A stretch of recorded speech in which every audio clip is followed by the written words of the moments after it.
Well, hello everybody. You want a bit more in-depth cleaning?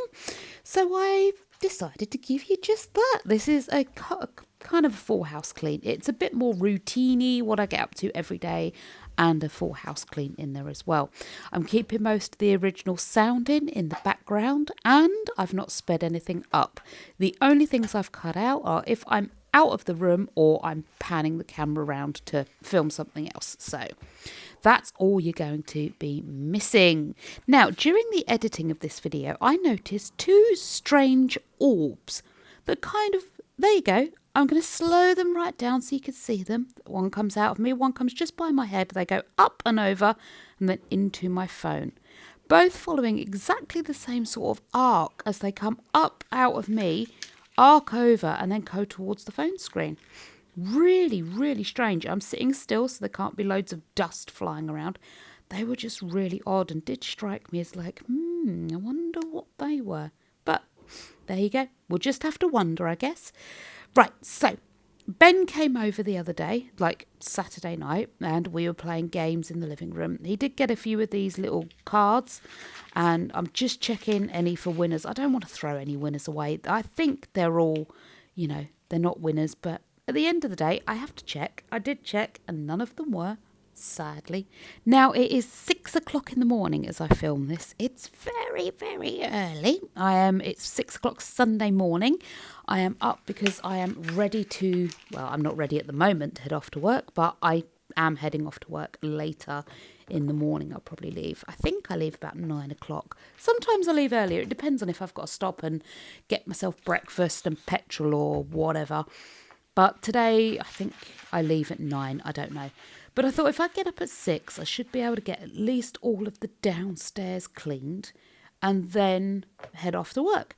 Now, I was right. Even at this poodling along speed that I'm doing, I managed to clean the whole downstairs in about an hour. And it kind of worked. I was really, really disappointed to come home, though, and find that, it'd all been undone. Like, Alyssa and Jaden to come home and they'd cooked loads and loads of pasta and all their stuff was on site. They did clean up after themselves. I did moan at them and I was like, clean up and wash up after yourselves, for goodness sake. So they went out and washed up before they went off out about whatever it was they were doing. We didn't wash up after dinner. Or did we? Sorry, Pood. Pop off. I can't remember. I need to get the dog off the sofa. He likes to lay on the sofa. It does really pong, though, where he's laid. No, normally what we do is we bathe him the day before he has his regular flea treatment. Unfortunately, because it has been so cold in this house, we decided it probably would be fairer not to bathe him because I don't want him getting chilly, poor puppy. So, we'll just put up with a bit of a stinky dog. We do have some, doggy deodorizer spray that's specifically designed for them. I'm going to get that in a minute and give him a quick spritz down with that so he can smell fresh. There it is. It's a lovely little doggy deodorizer spray. So I don't want anyone getting confused thinking I'm deodorizing him with, the fabric refresher or anything like that. It's specifically designed for the doggies. And I'm just going to give him a quick spritz with that, seeing as he's missed his bath this month. He'll be fine. He'll be fine without bath. Normally we do it, like I say, the day before he gets his regular flea and worm treatment. And that means once a month he gets in the bath, he gets his flea, gets his worm, and he's all set to go for the next month. It Just smell all doggy fresh. all doggy fresh. I don't know. It's just easier that way for this month. It's too cold. It's too cold for him. It's too cold for us. My blanket. Now, every night I get this blanket out when I get home from work. I get into my PJs. I snuggle down under my blanket. And I don't really move when I get home from work because I am exhausted when I get home from work. It is a lot. I am one of those people that dealing with other people can quite often take it out of me. And a lot of physical activity can take it out of me. And at work, some days I get both. So by the time I come home, I am fixing just to switch off. Binge watch something on Prime or Netflix or on my phone and just switch off. I'm done for the day. Forget it. No more is happening. And that's what happened yesterday. So Saturday night, I wasn't at work Saturday. But Saturday had used a lot of my spoons up and I just wanted to lay on the sofa and ignore the world looking at the Christmas tree lights. And that's exactly what I did. I didn't do anything else. It's nice just to be able to come home and relax in the evenings, isn't it though? There's Baby Nova. I know a lot of you have been worrying. Did Baby Nova come back safe and sound? Yes, she did. She has escaped a couple of other times after we got her back that first time. But we now have made a sort of successful little plan. So we used to keep the gate open on her cage or her outdoor cage, because obviously she never went outside. Now, because we know she can get out and how she's getting out, we've decided to leave that little vent hole in the wall open for her temporarily. And we keep the gate shut outside for her. So now she can come and go through that hole in the wall as much as she should please, and she can only get into her catio cage. She can't get any further than that. She's safe and sound and outside like she wants. So that is what we do for her now. I do still panic, like I'll be sitting there first thing in the morning or last thing at night, and I'll hear rustling as she comes and goes through there, and I think, oh, is this the time she's going to make it out of her cage? Or is it going to be all right? Oh, I just don't know. Yeah, turns out, she's okay. Where can you go dancing, no man? The dancing snowman, this thing, where can I put it? I don't know. I've just been moving it around all day, and then it'll dawn on me in a second. Hang on, give me a minute. I'm still looking round. There you go. It's dawned on me. It's going in the dining room on that unit where the shoes are. It's going out there. I like that dancing snowman. He sings I Feel Good, and he sort of rocks side to side and waves his hands and rocks his head about. He's really cute, but he kind of sort of spins round and walks forward as he sings, and he falls off everywhere. The chocolate treat game, let me just update you on that. Dell won round 1. I managed to take 2 chocolates off the tree without getting caught. Dell got 4 without getting caught. Neither of the kids had any though. They were both too nervous to start taking the chocolates, not because they were going to get into trouble, because the whole point of the game, and let me update you, if you've not been on the lives, you probably won't know about the game. We have chocolates on the tree. Growing up as a kid, I'm just moaning about the junk there. You don't need to hear that. That's fine. When I was a kid, obviously, you're little and you want to take chocolates off the tree, but you can't get caught because you'll get into trouble. So I decided we're going to have a 90s kind of Christmas. Let's play some of the games we used to play in the 90s. So I told the kids and Dell that there are chocolates on the tree. The idea is to take them but not get caught taking them. If someone realises that there's some missing or they've been taken, we all have to fess up to how many we've taken, and the person that's taken the most wins, and the person that was last to take a chocolate before someone realised, they lose. Well, the other day, I think it was Saturday, Dale was like, there's chocolates missing from this tree. And I was like, oh no. Oh, I literally took one that day. I hope he's not right. Turns out he was right. There was a chocolate missing from the tree. I don't understand it though. It was missing from the tree, but no one had actually taken it. So where did it go? I don't get it. And like I said, it's not like one of the kids would have lied, or Dale would have lied, or I lied. That's the whole point of the game, is to take them off the tree. And then we put them back on, we reset, and we play again. So no one's in trouble. I don't know where that one went, but it went, and hey, now we need to reset the game. I'm going to go out shopping. It's Tuesday tomorrow as I film this voiceover. It's currently Monday, obviously. I'm going to go out shopping tomorrow for the last of the Christmas food bits, and I'm going to get some more chocolates to pop them on the tree to make, add a bit more spice to it, because at the moment there's so few of the chocolates that it's very easy to notice when some are missing. I'm just going to throw loads on there. Candy canes, chocolates, you name it's going on the tree. And hopefully that'll make it a bit more, exciting. Dell thinks what we should have is 10 each, and we each get like some time in the room on our own to hide chocolates on the tree for ourselves. We can take other people's, obviously, if we see them, but it means that we've got a chance to get some off without being noticed. So I like that idea. That's what we're going to do. Going to get loads more chocolates on there and just start playing the game again. I love it. I love all this Christmas stuff, this 90s stuff. I can't wait for Christmas Eve when we put up all the the high decorations, the ceiling decorations and all the other little bits and bobs. When the kids were younger, what used to happen was Santa used to bring the Christmas decorations. So we'd have the tree up and that was it. Santa would bring the rest of the decorations. So the kids would come downstairs in the morning and the first thing they would see is the tinsel and the twinkle lights on the banister, and they'd know Santa had been. Then they'd come into the living room and it would just be Christmas all over the living room. It was like Santa had gone mad in there. He literally brought Christmas to the house. And the kids kind of want that again. So that's what we're doing. Christmas Eve. Me and Dell obviously wake up way early than the kids. The kids are semi-nocturnal. They don't go to bed until like 2, 3 o'clock in the morning. So come sort of 6, 7 o'clock in the morning, they're still going to be well unconscious, well fast asleep. And it will give me and Dell a chance to sneak downstairs, you know, and do all the festive bits that happen for the older children and adults in the family. And we're just going to do it 90s style. That's it. You know, my life is, I'm just going to go back to the 90s. I really don't care.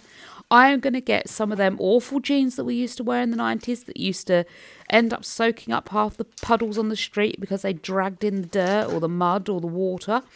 I'm going to get myself some platform trainers like the good old days.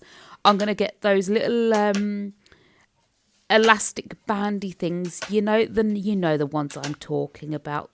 The S-bands. I'm going to get a load of them. I want them again. I'm going for it, mate. I am going to live like I am back in the 90s. I am only ever going to watch 90s TV shows, unless, of course, somebody else wants to watch other TV shows. And maybe I'll watch the odd TV show, like I've stepped into the future.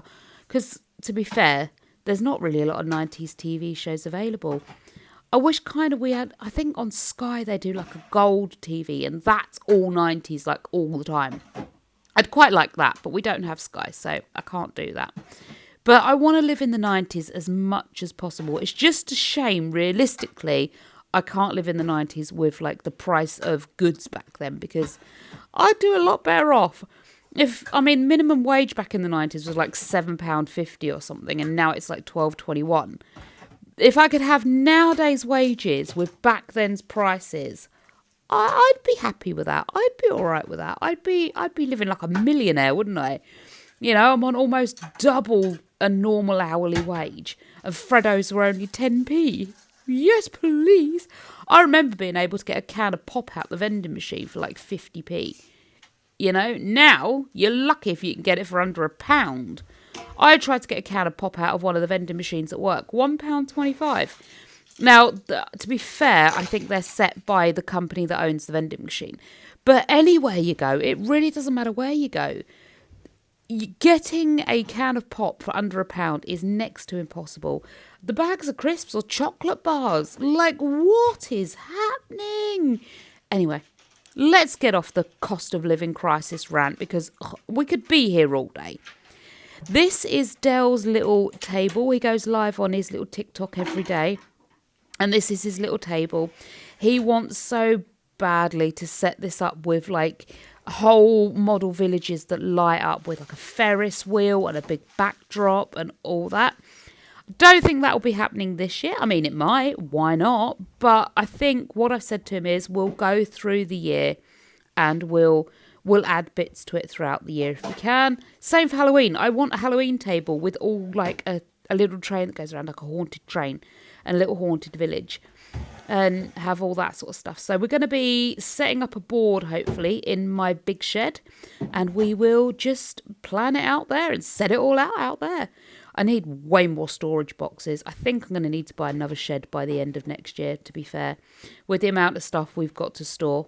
There's a lot of stuff we need to clear out, but then at the same breath, there's a lot more stuff we need to buy. I think what a lot of it is, we just need to upgrade stuff. You know, we need to get better with the storage of stuff, get rid of the old broken stuff and upgrade to new, better and decent stuff.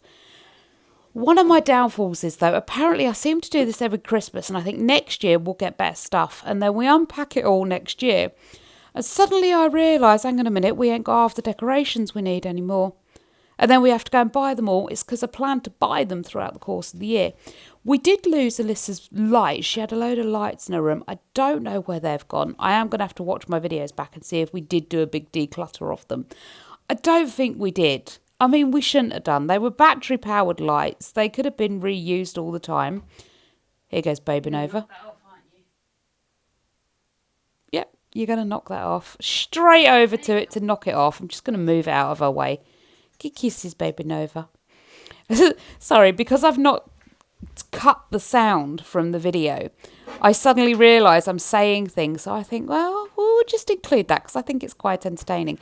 I put the spray bottle and the cloth on there, and as soon as I did it, I was like, you're going to knock that off, aren't you? And she did. Straight made a beeline to it and was like, yeah, I need to knock that on the floor. I swear, Cat is a pest. You see the higher up stand, she's on like platform 2 of 3 there.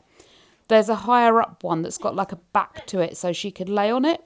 She jumped on that the other day and it literally just snapped off. Dale's had to fix it for her because it wouldn't stay on. Laundry, I thought this had been put away. And then I found it this morning, hidden there. I was looking for my dressing gown, couldn't find it anywhere. I thought that basket of laundry had been taken upstairs because I left it by the table Saturday morning. Or was it Friday morning? I think it was Friday morning before I went to work. I left it by the table, hoping someone would take it upstairs and unload all of the laundry into the places where it's supposed to go. Well, this is Sunday morning now, and I found it by the radiator. That's why I've not had my dressing gown for like 3 days, because it's there, hidden behind the cat tower. I didn't even notice it was there. So I need to take all that stuff upstairs. However, because everyone is still fast asleep, I can't take it upstairs now. So it's going to have to stay downstairs for another day until I can take it upstairs. Newsflash, it didn't get taken upstairs Sunday. It got taken upstairs Monday morning because Dell woke up nice and early, so I was able to get it upstairs, get it into the bedrooms. I didn't put it away, though, officially until Monday night because I ran out of time. I had to leave for work and I ran out of time to put it all away.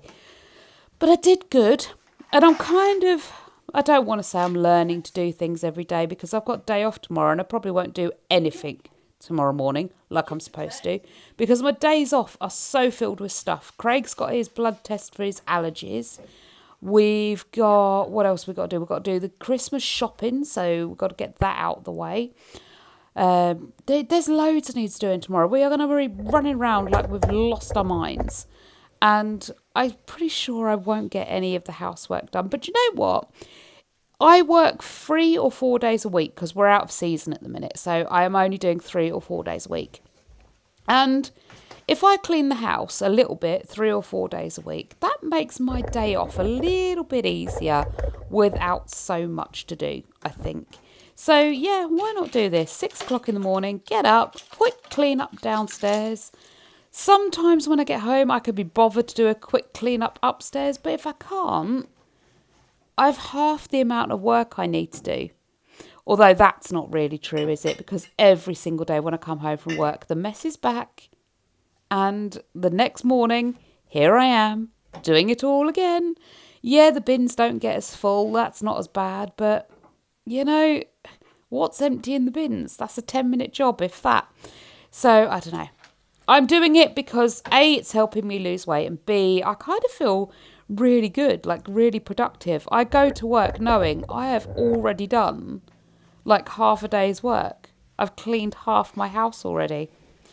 This is the, what's it called, wrapping tote with all the wrapping paper in it and the bags and that sort of thing, the gift tags and stuff like that. I've been looking for this thing for ages. We've got birthday bags and we've got birthday wrapping paper, birthday tags that should have gone in this box. This box shouldn't have gone out to the shed, but because it had Christmas paper in it, I thought it needed to go out with the Christmas stuff. It didn't. It should have stayed in the cupboard under the telly and had wrapping paper added for all occasions to it. I didn't get that done. This year, though, it's staying in the house. I'm going to sort through the cupboard under the TV at some point. I don't know when, but I will. And all of the wrapping paper is going to go in there. I do have all this stuff that needs to go back out to the shed because it's all the autumnal stuff. This is a bit confusing because you decorate for autumn, then you decorate for Halloween, and then you need to decorate back for autumn again. So the autumn stuff stayed up. The Halloween stuff got added. The Halloween stuff got took down and now needs to go back out to the shed with the rest of the Halloween stuff. What I need is separate totes. I need autumn, Halloween, and then Christmas, so I can keep them separate rather than merge them all together. Because merging them all together, I don't know, it just seemed confusing. And now I've got a load of stuff that I've got to take out to the shed and figure out where to put. So I'm going to get some more tote boxes for that too. Tote boxes everywhere, people. I might just get shares in a tote box company and have done with it, because I swear I'm going to make the millions. Now, this is one you're all going to like, isn't it? I swear, a lot of you like the kitchen cleans, and normally I speed them up because it's just so boring. My kitchen is tiny, but it takes me a good hour to clean sometimes out here. I am rinsing the cups. I didn't rinse the rest of the stuff. It's only because Dell's going to be coming down in a minute and probably he will be using his cup and he will be using my cup to make us a nice cup of tea. But, oh no, I rinsed the other glasses too. But that's all I rinsed, just the glasses. I'm not a big rinser. We know this. We've done this. We've had this conversation. I don't see the harm in it. Generations of people have done it. There are like 9 billion people on the planet now? I'm pretty sure it's maybe like a 50-50 divide over rinsers and don't rinsers. I'm definitely not a rinser. At the end of the day, you wipe the bubbles off with the tea towel. And I did notice, someone said the other day, like, you wouldn't have a bath and then shower afterwards to rinse the soap off. I was thinking, when you wash your hands, obviously you do wash the soap off. You wet your hands, add the soap, rub the soap in, rinse the soap off. Fantastic. But once I finished washing up, I didn't rinse my hands off. I just dried them with the tea towel and went on with my day. What am I moaning at him for? I know. Oh, yes, I know what I'm moaning at him for. I put on £4 or £2? £4. Yeah. It come back off again, don't panic. But yeah, I got a little bit carried away and ended up eating a few more calories than I should have done on Saturday night. And it reflected in the scales on Sunday morning. It came off quite quickly again. It's not a problem. But at the end of the day, you know, everyone was round, we were playing games, we were having fun, and I decided to indulge myself a little bit. I know I said I was going all out until Christmas, and I'm still doing that. One little minor slip up is not a problem. Not really. I also have the works party that we're going to, and obviously there's going to be nibbles there, and there's probably going to be drinks there, and I think then I'm going to see a bit of a fluctuation of a gain. But again, it should come off pretty quickly. You have to, I think it's 3,500 calories over your maintenance to put on 1 pound of fat. There is no way in one day I'm going to do that. And even if I do that, it's 1 pound of fat I've put back on. Not a big deal, you know. I'm pretty sure I could cope with that. And I am going to be a little more strict with my calories during the day, so that I do have those extra calories in the evening to play with. And also in the run-up to the Works Christmas party, I am going to be a little extra stringent with my calories, just so I've got that bit extra there to play with. Oh, no, Dell's not going to help me with the drying up. I got really confused then, because I remember doing the drying up, and then Dell grabs a tea towel and grabs something off the draining board, and I thought he was going to help me. He clearly didn't. He's in tea and coffee mode at the minute. One of the things, when Dell wakes up, the first thing he does is makes tea and coffee. It's like default setting for him. Up, tea and coffee. I'm like, nah, up, get on with the day. I drink a third of the amount of tea and coffee that he drinks. Dell is consistently making coffee. It's like the never-ending cup. For me, I have to be reminded to drink. Like, my arrhythmia will get upset with me because I've got myself dehydrated. I'm like, gotta have myself a coffee or a drink of water. You know, when you said you wanted more clutter around the house, I didn't think you actually meant rubbish. Why are we keeping the empty packet of Advantage for the dog? I found it this morning. I was like, Okay, I get the extra clutter and having your things on display, but this is just rubbish. This is no. Either on the table or in front of the telly, I can't remember. So a couple of days ago, me and Del had a discussion about like clutter around the house. I'm very much anti-clutter. I hate the clutter. I don't like seeing stuff laid about all over the place unless it has a purpose or it looks pretty. I hate it. I like clean sides. It's what I grew up knowing and it's kind of what I like. However, Del likes to see all his stuff out and about and he likes to have his things like on display for him. So he was saying he wanted more clutter around the house and I was kind of like, I can kind of agree. Maybe we can come to like a happy medium.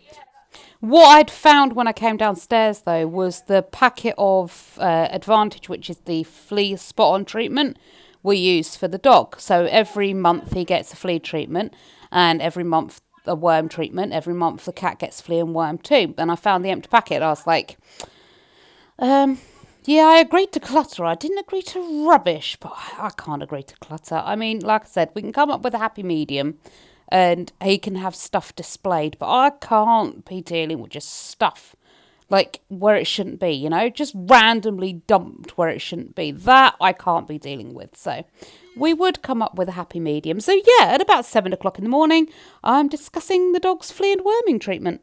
Kerry gave me some of what looked like little cupcake cases that you put in the top of wax melt burners to put your wax melts in, so it's easier to change them out. I've got enough for a few of my wax burners, but not all of them, and this one I hadn't put one in yet. So the wax is just solid in the top, so now I've got to try and use one of those wooden like kebab skewers to try and wrestle the solidified half melted wax out of the top of my incense burner so I can change the scent. It annoys me no end. He said morning. What am I moaning about now? Tell people I'm not holding it. You said morning. Oh, I know what I'm moaning about. I'd put something on Facebook Marketplace for free for collection. I said I weren't holding it, I won't keep it for anybody. First come, first serve gets it. And this guy said, oh, I'll come and get it. And then, he let us down. And I was like, well, I told him I weren't holding it for anybody. He did in the end decide, he said he was going to come in the morning. Then he said lunchtime. And then at 3 o'clock he finally messaged, can I come and get it? And I was like, no, I've already told someone else they can have it. So, yeah, he didn't end up with it. Someone else came straight away and picked it up. So many people let you down so regularly on Facebook Marketplace that I literally just... first come, first serve. I'm not holding it. I'm not keeping it. Tough. You have to show up right away or you don't get it. Cleaning the countertops. I've started cleaning with Viacal. I've become obsessed with it recently. I didn't even know, actually, it has antibacterial in it as well as anti-lime scale. So now when I've finished washing up and drying up, I give the kitchen a good spritz around with the Viacal and it stops the lime scale build up. Yeah, every day. Wipe down, wipe down, wipe down. Now, this is Sunday. I don't know if I've already mentioned it because it's now Wednesday and I'm still doing the voiceover and the edits for this video. It's going up Friday. But this is Sunday when I'm filming this content, Sunday before work. And I cleaned the kitchen Monday before work as well. Tuesday, I didn't do a full clean-up. I was going to do a quick clean-up, but my phone needed charging and there wasn't a lot to do. So I just sort of did a quick clean-up. Wednesday, though, my dad was here. We went out in the morning. Stuff didn't get done. So now the kitchen has slid back into chaos and the laundry is built up again in 2 days. Although, to be fair, I did change all the bed linen, I think, during Tuesday. And I just haven't had any time Wednesday to get on top of getting it through the machines or whatever. So the house kind of has taken a bit of a dent, but what that does mean is come Thursday or Friday or Saturday, depending on when I get a chance, I'll be able to do a full massive house clean of a messy house again.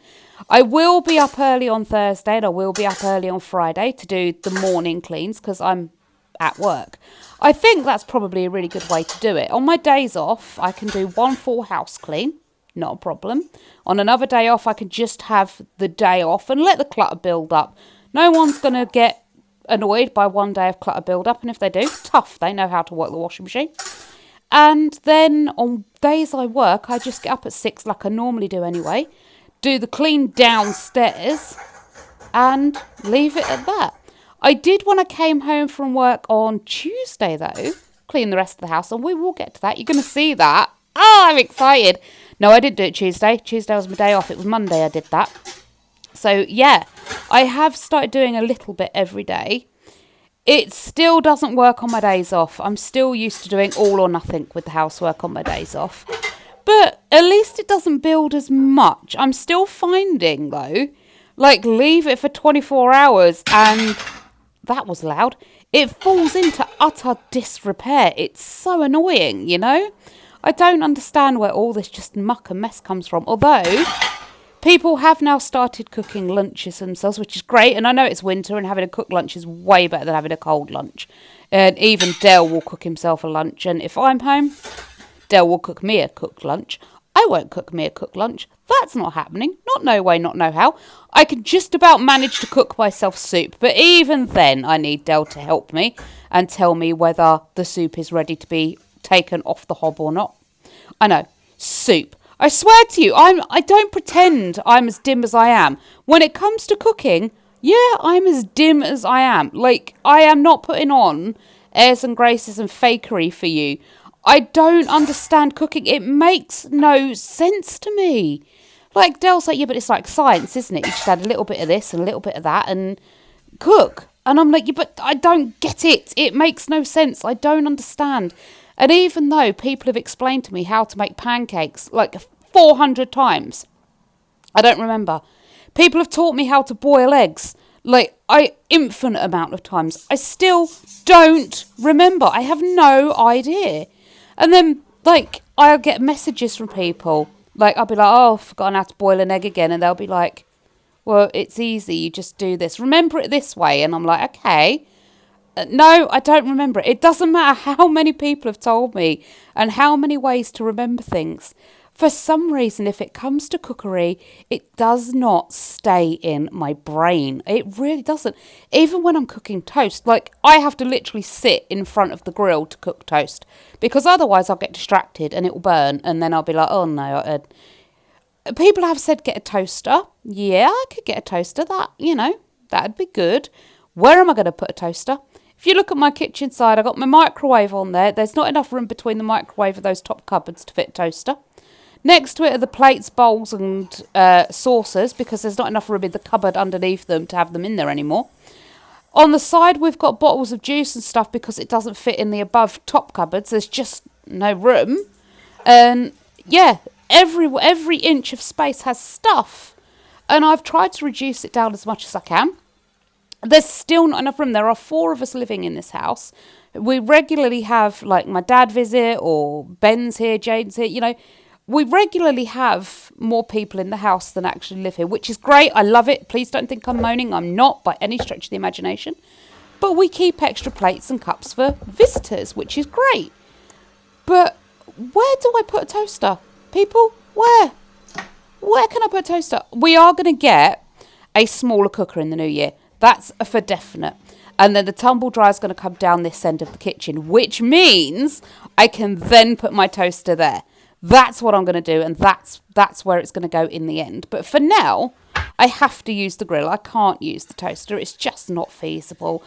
You know, people have suggested many configurations to have this kitchen in a way that works, and it just doesn't. All right, this is the last bit I'm going to do before I head off to work today. Pour some boiling water down the drain just to clear anything through, and then I'm going to add a little bit of the winter spice. Astonished, that stuff smells gorgeous, and with the boiling water down there as well, it just fills your whole kitchen full of yummy scents. There she is, winter spice. And I am gonna get ready to head off to work because it's now about 8 o'clock in the morning. 2 hours this has all taken me. Well, about an hour and a half because I've wallied around for the first half hour. This is now Monday morning, so I've got my breakfast, 2 of those German ginger biscuits, a multivitamin, and my advent calendar. Absolutely my advent calendar. These are, I think, is it 35 to 40 calories is my advent calendar. 75 calories for my 2 biscuits. And I don't know if there's calories in my multivitamin or not. I never counted it. I'm going to pop that up there, safe, so no dog climbs on it or no cat jumps on it. And then we've got to put our shoesies on to head on outside. Baby Nova keeps getting out into her catio, so we keep the gate to her catio shut now. But the dog won't do his business in the catio, so you have to go outside in the freezing cold and the pouring rain to let him out. So I'm just going to wrap myself in my blanket, because my coat's upstairs in the bedroom, where everyone keeps their coat, and it's freezing. So we're going to let Woofage out now. See where Baby Nova's pulled all the stuff out and knocked all the bricks over to get out of that hole? She's a menace, and we've actually found she's been damaging her cage to let herself out. Oh, I've already let the dog out. Well, I'm letting him back in. Imagine me doing this twice over to let him out and let him back in. Check the gate shut, and then go and let Baby Woody back in the house. Nice and warm, ready for his breakfast. You can't forget the dog's breakfast. So in the morning, as soon as you get up, he has a slice of bread, and then he'll go out to do his business. When he comes in, he gets any dinner leftovers in his little bowl. He waits for permission, and then we are off to get started with the cleaning. Now, yesterday I didn't get round to the bathroom, I don't think. I don't remember doing the bathroom, but today we're going to get round to the bathroom. And also, I'm sure you saw the bins were overflowing. Now, I am in my jammies, and I don't like going out round the side of the house in the dark. It creeps me out. There's this weird zone around my house. If I enter that zone, I get freaked out. So I have to stay at night. I have to stay within a certain boundary of the house. Even if it's pitch dark, within a certain boundary of the house, I'm safe. If I go outside of that certain boundary, I freak out. It's like I can hear things. I can feel things watching me. I've never seen anything watching me, but I could hear things. Like, I heard whistling the other day. I heard people talking, but there's no one about. You know, we live in the back of beyond, you know, apart from the neighbours, there's no one here. And none of the neighbours were out. And I swear, when we were out looking for Nova, I can go a certain distance out of the house, no problem. Over that certain distance, freak out.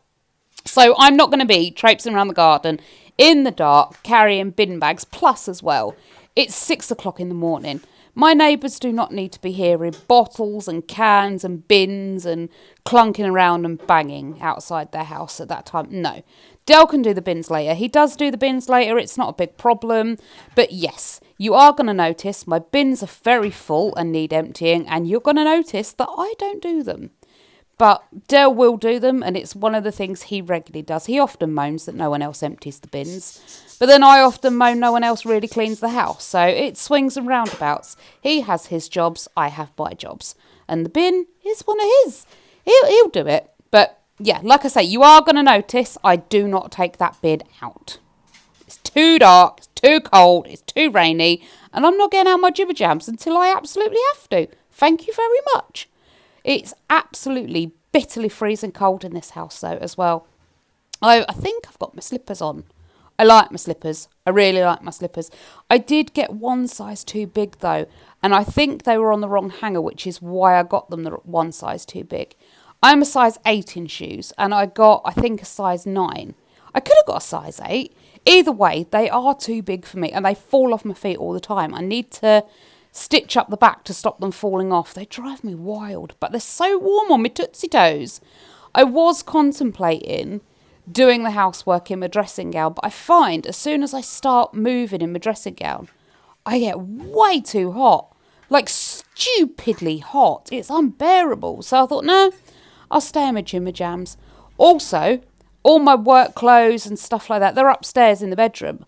And Dell is still fast asleep, which means I can't go up there with my torchlight blaring, trying to find all my bits and pieces to get myself ready for work. It'll be up soon enough, so I can just go up, get myself ready when he wakes up. So it's fine. Jimmer jammers, non-hairbrushed, we're all good to go. It's not a problem. And actually, I kind of find it more comfortable. I don't know if you're the same as me. Like, when I get home from work, if I've got nothing else to do, my jimmer jammers is going on. If I've got a day off work and I ain't got to go out, why bother getting your day clothes dirty? I mean, sometimes, yeah, it's nice just to get dressed for the sake of getting dressed and getting out of your jimmer jams. But actually, this time of year, I find staying in my jimmer jammers lovely and cosy, lovely and comfy. Sorry, I had to yawn. And that's why I like staying in my jimmer jammers. So are you like me? Do you like your jimmer jammers, or are you no, I have to get dressed every day? Because the fly lady thing I did a few years back, they were like dressed to shoes every single day. It makes your brain know that you're ready for business, you're ready to get the day started and get going. And well, I get that and I like that. That's sure. In the summer that works for me. The winter it's way too cold and I'm not doing that. But then everyone moans at you because you're dressing to your shoes. You shouldn't be wearing your shoes inside the house. That's dirty, and don't wear your shoes upstairs and things like that. So you stop dressing to your shoes. Then you get people saying, well, if you dress to your shoes every day, then your brain will know that you're ready to get to work because you put your shoes on when you're ready to go out to work. So your brain will see it that you're ready to get to work and undertake the day's tasks and go out and about and do things. And I'm like, yeah, you can't please everyone. So do you know what? Honestly, now I do what pleases me. I really do. And for now, I can't say it's going to last forever because, who knows what forever holds. But for now, I will explain things only because I feel like, I feel like explaining things. I'm not explaining myself as a justification, I'm not saying I do these things because of this, that and the other. Just protecting myself from the flying poop particles. There was no poop in there, but apparently, according to that doctor I watch on TikTok, every time you flush the chain, poop particles can fly up and fly out. When there's clean water in there, I don't think that's so much of a problem, but my head was very close to the toilet when I flushed that chain, so I was just going to protect myself. Anyway, yeah, I explain things on this channel simply because it's just like a story I'm telling, I'm telling you my story of why I do things, why I come to that conclusion, or how I ended up doing what I do. It's not really an excuse or a reason or something like that. It's just here I am and this is me and this is what I do and how I do it. So yeah, I like to explain stuff to you and I don't feel like I have to. But for now, yeah, I'm going to be doing things my way because they work for me. That's not to say I don't like your guys' suggestions. Some of you have actually come up with some really good ones. And I'm like, wow, I did not think of that. Why did my brain not get there? So your helpful suggestions, hints and tips, always, always welcome. I love them. But yeah, anyway. We've gone off on a little rampage. Now you can see, and I want you to see this, right? This is just 24 hours worth of build-up. So you saw me do this yesterday. That was Sunday. This is now Monday morning, okay? And I'm going to go through pretty much the same procedure I went through the day before. And you're going to see the build-up of stuff. Now, a lot of people blame it on Dell and the kids and all that. Why don't they help you? They're there all day. They could clean up after themselves, blah, blah, blah. Actually, what you're going to see is that a vast majority of this nonsense is me. I cause quite a lot of this mess. Of course, they do as well. The only one that doesn't is Craig. Craig never moves out of his bedroom. But I cause just as much dirt and rubbish and chaos as they do. And I don't clean up after myself either. In fact, Dale was the other day. He's like, well, they copy what you do. And I'm like, yeah, and they copy what you do too. And he's like, yeah, and you moan about what I do. And I'm like, I know. And I don't moan about what I do because I don't see it. And at the end of the day, I'm the one that has to clean up after everyone anyway. So I will be cleaning up after myself eventually. I just don't do it there and then. So I clean up after myself eventually. But you'll see how quick this stuff builds up. I've still got that box of Christmas decorations. There's the last bits of Christmas decorations I've got to put up. There's stuff that I've got to take out to the shed. My plan was to get that done Tuesday. That went out the window. I don't know what we were up to Tuesday, but we ended up doing other stuff rather than me putting that stuff out. Wednesday, obviously, my dad was down. We went out to do a few bits in town. I had to go over to the reptile shop. One of the spiders, Decca, she's got a a disease, a syndrome. I'm not sure what you'd call it. It's DKS, it's known as, and I don't know how to pronounce what it is properly. But she's got, if you look up DKS in tarantulas or spiders, it'll tell you what syndrome she has. Basically, she doesn't have the ability to control her body anymore. She's got no control over her legs or her ability to use her fangs, so she can't eat, she can't drink, which is a really sad state of affairs, because obviously now, you need to be able to eat and drink, and she's unable to. We did get some tweezers today, which is Wednesday, from the reptile guy, and he said try tweezer feeding her. Oh, I'm going to shush while I have the conversation with the dog for the minute. You happy, poodles? Oh, no waggy tails. I mean, you're sad, poodles.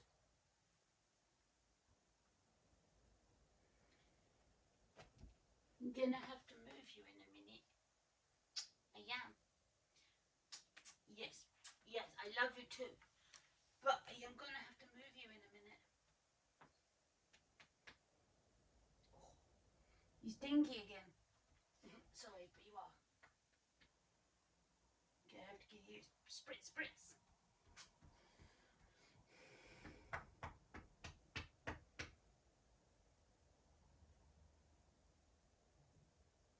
Maybe a bath soon. Why do you feel wet there? What have you done to yourself?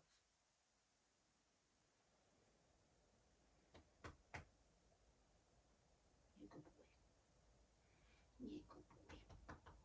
Aren't you? You didn't like that, sorry.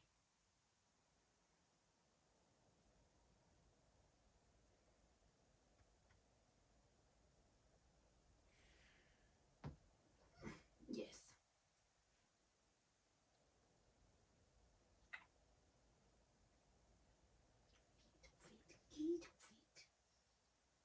Right, I got clean. Stop distracting me. Bad boy. Are you a bad boy? Who's your bad boy? Is you a bad boy? Or is you a good boy?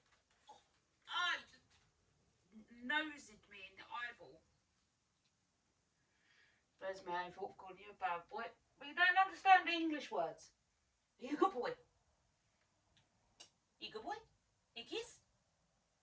Yeah, thank you. Are you a bad boy?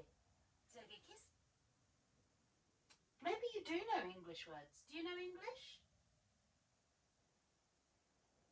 Are you a doggy? Can I have a kiss? Are you a pussycat? Can I have a kiss? No? You some sort of elephant? So shut up, you deranged woman. There is something wrong with you, isn't there? Is that what you're saying? Be what I would say if I was you.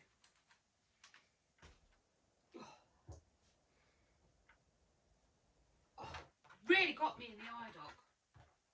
I'm gonna have eye issues now. That's not what I want. Where's what I want? What have you done with my spray, dog? What have you done with my spray? Dog, good grief. Where have you gone? Despite standing next to my spray right here, right now, I did not see it. So I'm just going to keep looking for it, even though I was stood less than an arm's length away from it. I'm going to keep looking. Oh, there you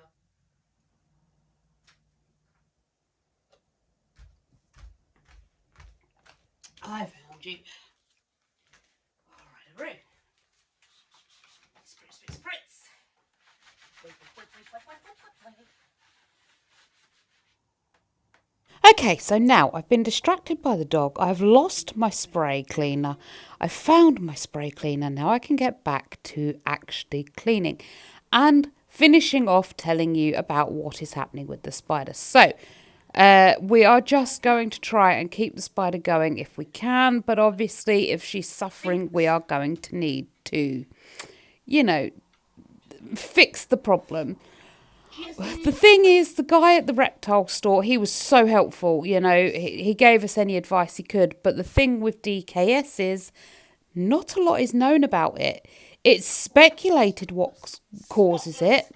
Many people on the internet have said different ways to try and fix it, but honestly, for the most part, it's kind of the end, really. Like, I can't remember if I said or not, but one of the suggestion was to warm her up, like a bit more than her normal, to try and speed up her metabolism and see if we can't flush it from her system. It's not going to really hurt her to warm her to the upper end of what she likes, because with every sort of spider you get like a heat range of what they tolerate, what they're used to, what they know from where they come from. And I can't remember where Decca's from. I think Decca, being the curly hair, is from like Costa Rica, Honduras, and places like that. Now, I've never been to those places. I don't know what it's like there, but it's about 80 degrees Fahrenheit. I don't know what that is in normal off the top of my head, but we did Google it. We did find out. I think it's something like between sort of 23 and 28 degrees C. Like I say, I do know it's downstairs. I just off the top of my head can't recall it.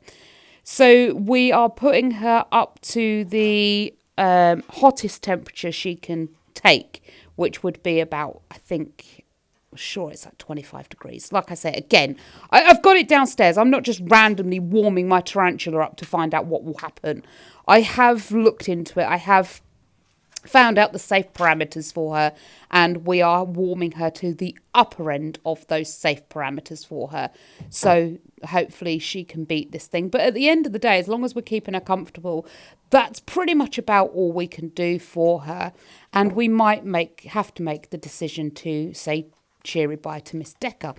Little Lucifer, who I thought was a boy, is not a boy, very much a girl, and has exponentially grown, like madly grown. I've got pictures from April 2022 of him being tiny. Oh, the Christmas lights. I did show you, I'm sure I showed you the Christmas lights in the other room as well. I'm going to have to pause, go back and have a look. Hang on, I'll be back soon. No, I didn't, and that's probably because I didn't actually film cleaning that room. I don't know why, I cleaned it, but hey, anyway, look at the pretties. Aren't they gorgeous? I'm just going to light my incense stick again because it didn't light the first time. I think I've got meditation. It could be frankincense I've got in there, but that's going to get lit and let it waft. Hang on. Go, oh, there we go. Let that waft. Now, here's the front room, the dining room. Lots of twinkly Christmas lights. I have sprayed and cleaned everything in here. I don't know why the footage isn't there anymore, but it's not. Look, this is Del's set up for his TikTok lives. He does them every day at about 4 o'clock. He'll do a TikTok live with Christmas music and all this little scenery. It's beautiful to watch. It's lovely. And now I'm off to the kitchen to clean the kitchen. Now, we have been really good, and I am washing up every morning. We haven't been good at all. I've been washing up. I did Sunday, like I did, and I'm doing now. I know people say wash up before you go to bed so you can come down to a clean kitchen, rah, rah, rah. And I'm not taking the mick, I really ain't.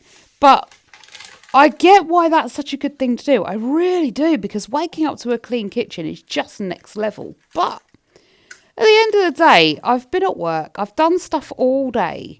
I've had my dinner. My belly's full. I'm cold. I'm sleepy. I've got my blanket. I've got my hot chocolate or my sleepy nighttime tea. And I just want to go nap. I just want to chill in front of some sort of show.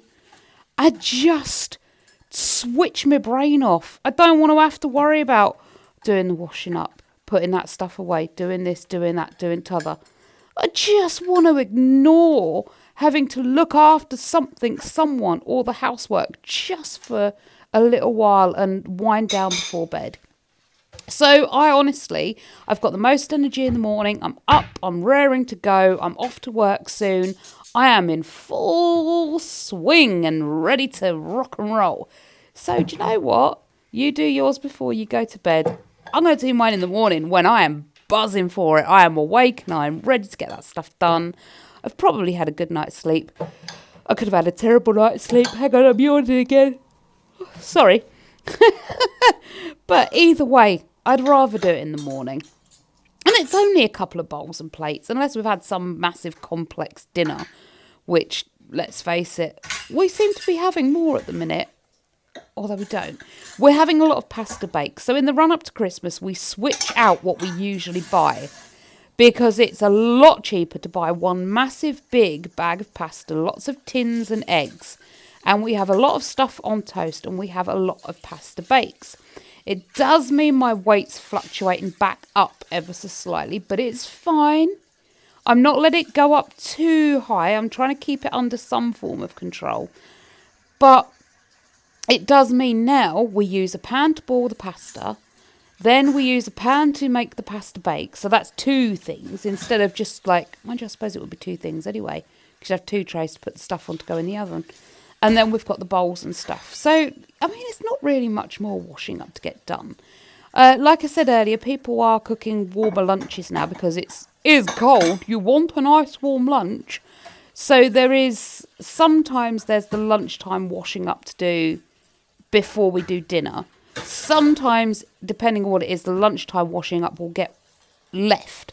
And then the dinner time washing up will get added to it. Or the tea time washing up will get added to it. And that means there's a little bit more for me to do in the morning. But it's no big deal. It's just another thing, you know.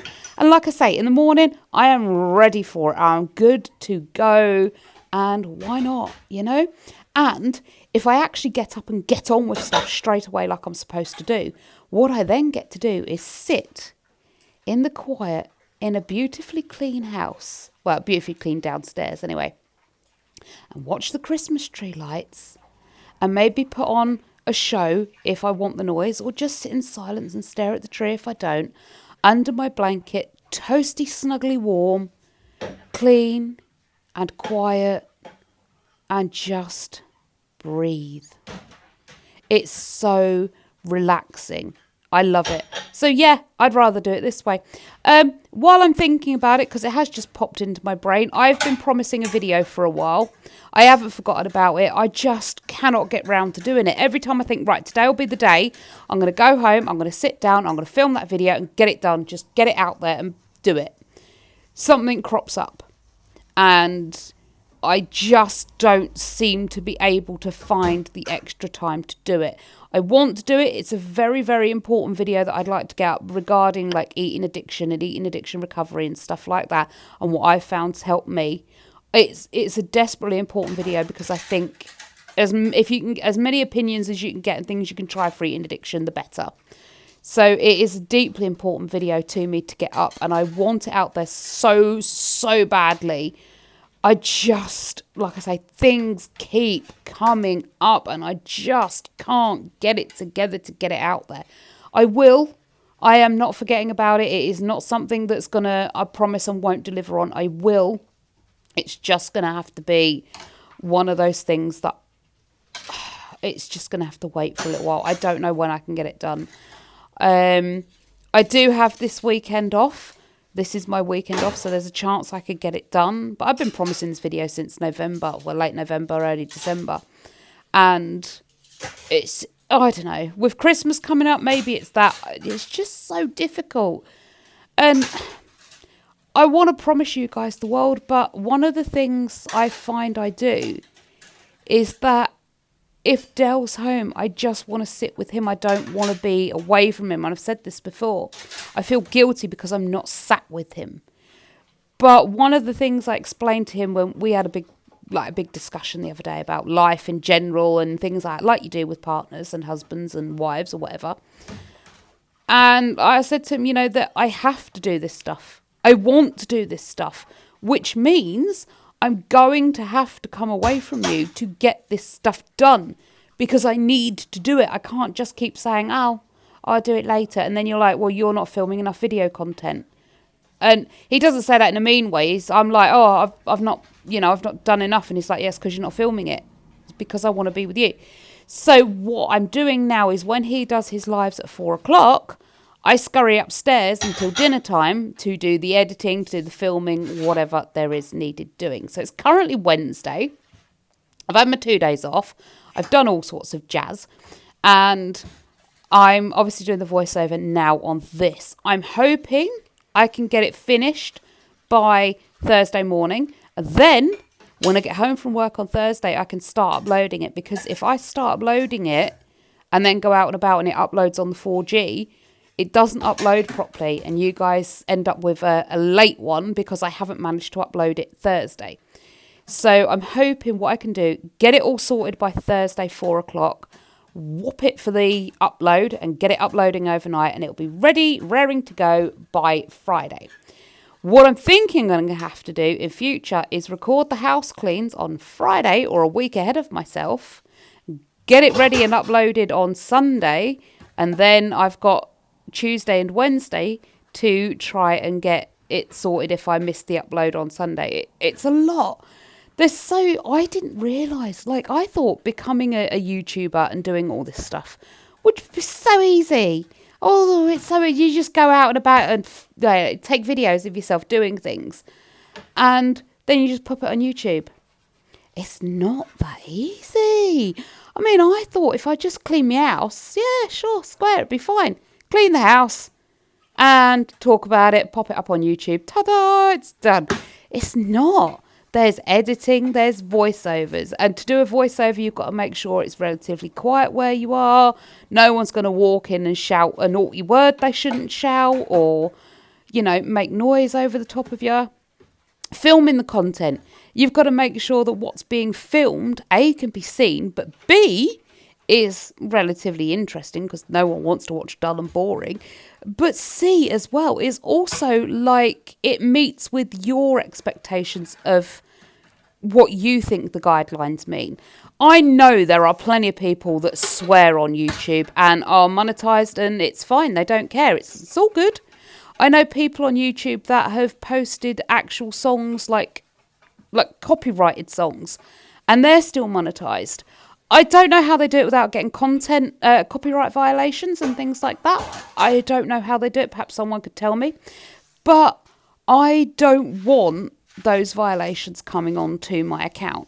I got taken down once because of a random thing. I don't want it happening again. So I have to make sure that nobody's doing anything daft that they shouldn't be doing on my content. And it's just a lot. And I'm not griping. I'm just stating fact. It's tricky. But I love doing it. I don't want to stop. Occasionally I have these little wobbles where I'm like, oh, I don't want to do it anymore. No, I do want to keep doing it. I do want to keep going. But it is difficult. It's not this really easy, dreamy thing that I thought it was going to be. Now, when I first started this, it was easier because I wasn't monetized, so it didn't matter what content realistically I put out there. And maybe once my monetization hits a certain level, it won't matter again. For now, to me, it kind of matters. So maybe I make more of a big deal of it than it should be. But I don't know, maybe I want to. I don't know. It's a really hard thing to get my head around. Maybe I want to make life difficult for myself. I don't know. That's a conversation for my therapist. My poor therapist. I don't see him anymore, actually. I need to get myself a new one.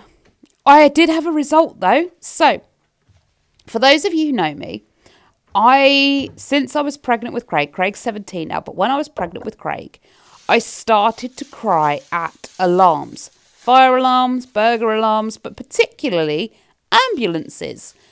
Sometimes police cars, sometimes fire engines, but for definite and every single time, it was an ambulance. I was put on sertraline, and that stopped it while I was on them. But the side effects meant I couldn't take them for as long as I needed, like much longer. So I came off of them and continued to cry like a newborn at ambulances. It was an absolute sheer panic. I could still function, so I could still drive the car safely, but I would cry. And I've seen therapists about it. They're like, oh, it's probably... That was a bit hot. Run it under the tap, so it's not hot anymore. One of the therapists was like, well, it could be attached to, obviously, your history with, like, what you went through with your mum and things like that. It could be all sorts of other things. The EMDR therapy, that kind of... I didn't think it helped, but actually, the EMDR therapist was like, okay, so you're going... Now we've done... like the uncovering of it, you have to work through it. And I was like, but how do I work through it? Like, what do I do? And he kind of explained it with one scenario, and I didn't really understand how that was meant to work with other scenarios, but I think it has kind of sunk home, because the other day me and Dale were out over town. I wasn't driving, and normally it doesn't matter, but I wasn't driving. And the ambulance came behind us, and there was no panic. There was no crying. There was no upset. When the light turned green, obviously he put his sirens back on to be like, hello, I'm still here, move out of my way. And everybody sort of parted so he could drive up the middle. Like, there was 3 lanes of traffic, and the right lane and the middle lane sort of pulled apart so he could drive up the middle. And the ambulance was beside us with its sirens on for just slightly too long. And I felt that catch in my throat and in my chest of, oh no, panic. But I breathed, and the panic went off almost instantly, and the ambulance disappeared off into the distance. Now, that is a massive, massive change. It's huge for what normally happens in my life. I'm yet to try driving. I haven't yet, since having the EMDR, come across an ambulance behind me while driving. Come across several while other people have been driving, but not one while I've been driving. So, has it worked for me while I'm driving? I don't know. Now, quick subject change. We like subject changes on this channel, don't we? Everybody say in unison, yes. 1, 2, 3, yes. Okay. We have got a little bit of news on the front room makeover. Yeah, I'm going to share it with you now, because I tell you what, honestly, I'm not going to be able to hide it from you. So I found it was a 3-seater and a 2-seater leather sofa, cream coloured. It was for free on Facebook Marketplace, and I wanted it so badly. And I was gonna hire a van and go and collect it. We were gonna get it. It was gonna be great. It was only gonna cost me 80 quid. And that meant, because obviously I had to hire the van, the sofa was free. That meant I'd have way more money to be able to do up the rest of the living room. Fabulous, right? Excellent news. Well, turned out the woman had put the sofa in her garage, in her shed, right? So it's damp out there, it's wet out there, it's been out there for about a week or so, and we all know faux leather isn't exactly very resilient at the best of times. This thing's going to have got damp, and it's not really going to be much good. I googled it, and no. So we turned her down, unfortunately, and I was quite sad that, but then I thought, do you know what? Now we're going to have to save a bit more. We'll get a new sofa. It'll be fine. And I wasn't too upset, but I was a little bit like, I could have got it for free. But we went out today, and we were going to get some fireworks for New Year's.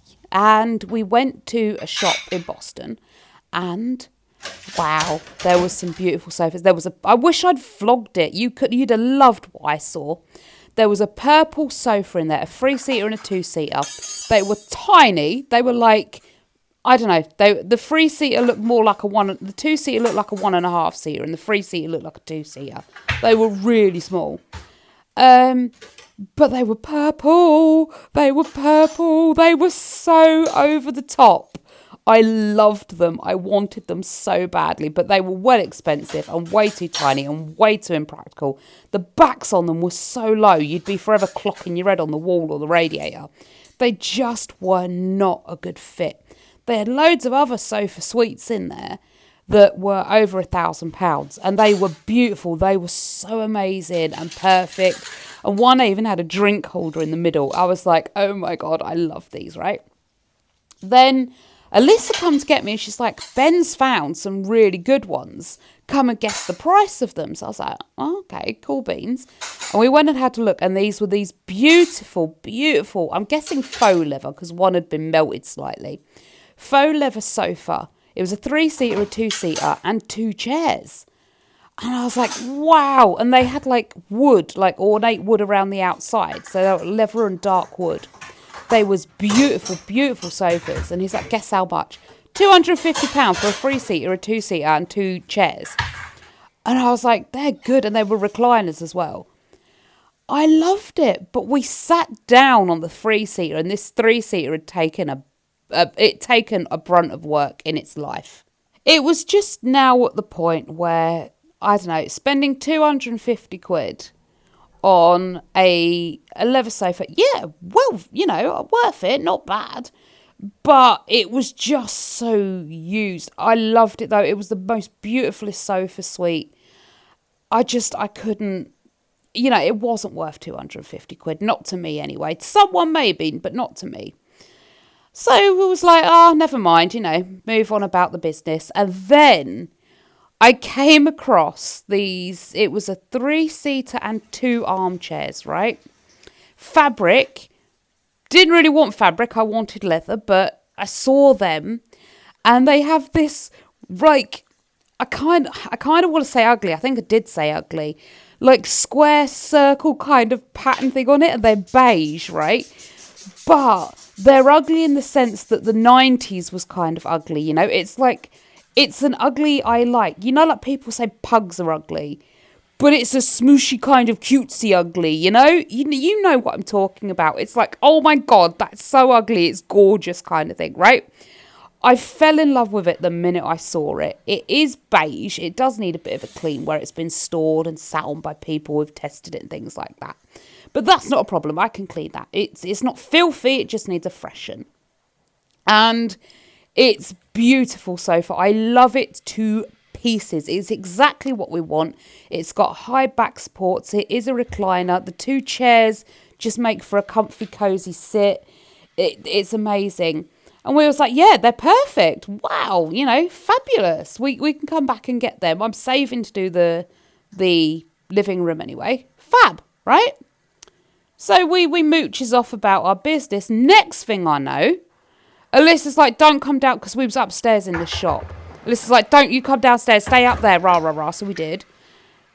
They've brought us the sofa. They brought us a sofa set. So I've got a new sofa set coming. And I'm over the moon. I love this sofa set. It really is everything I wanted in it. It's perfect.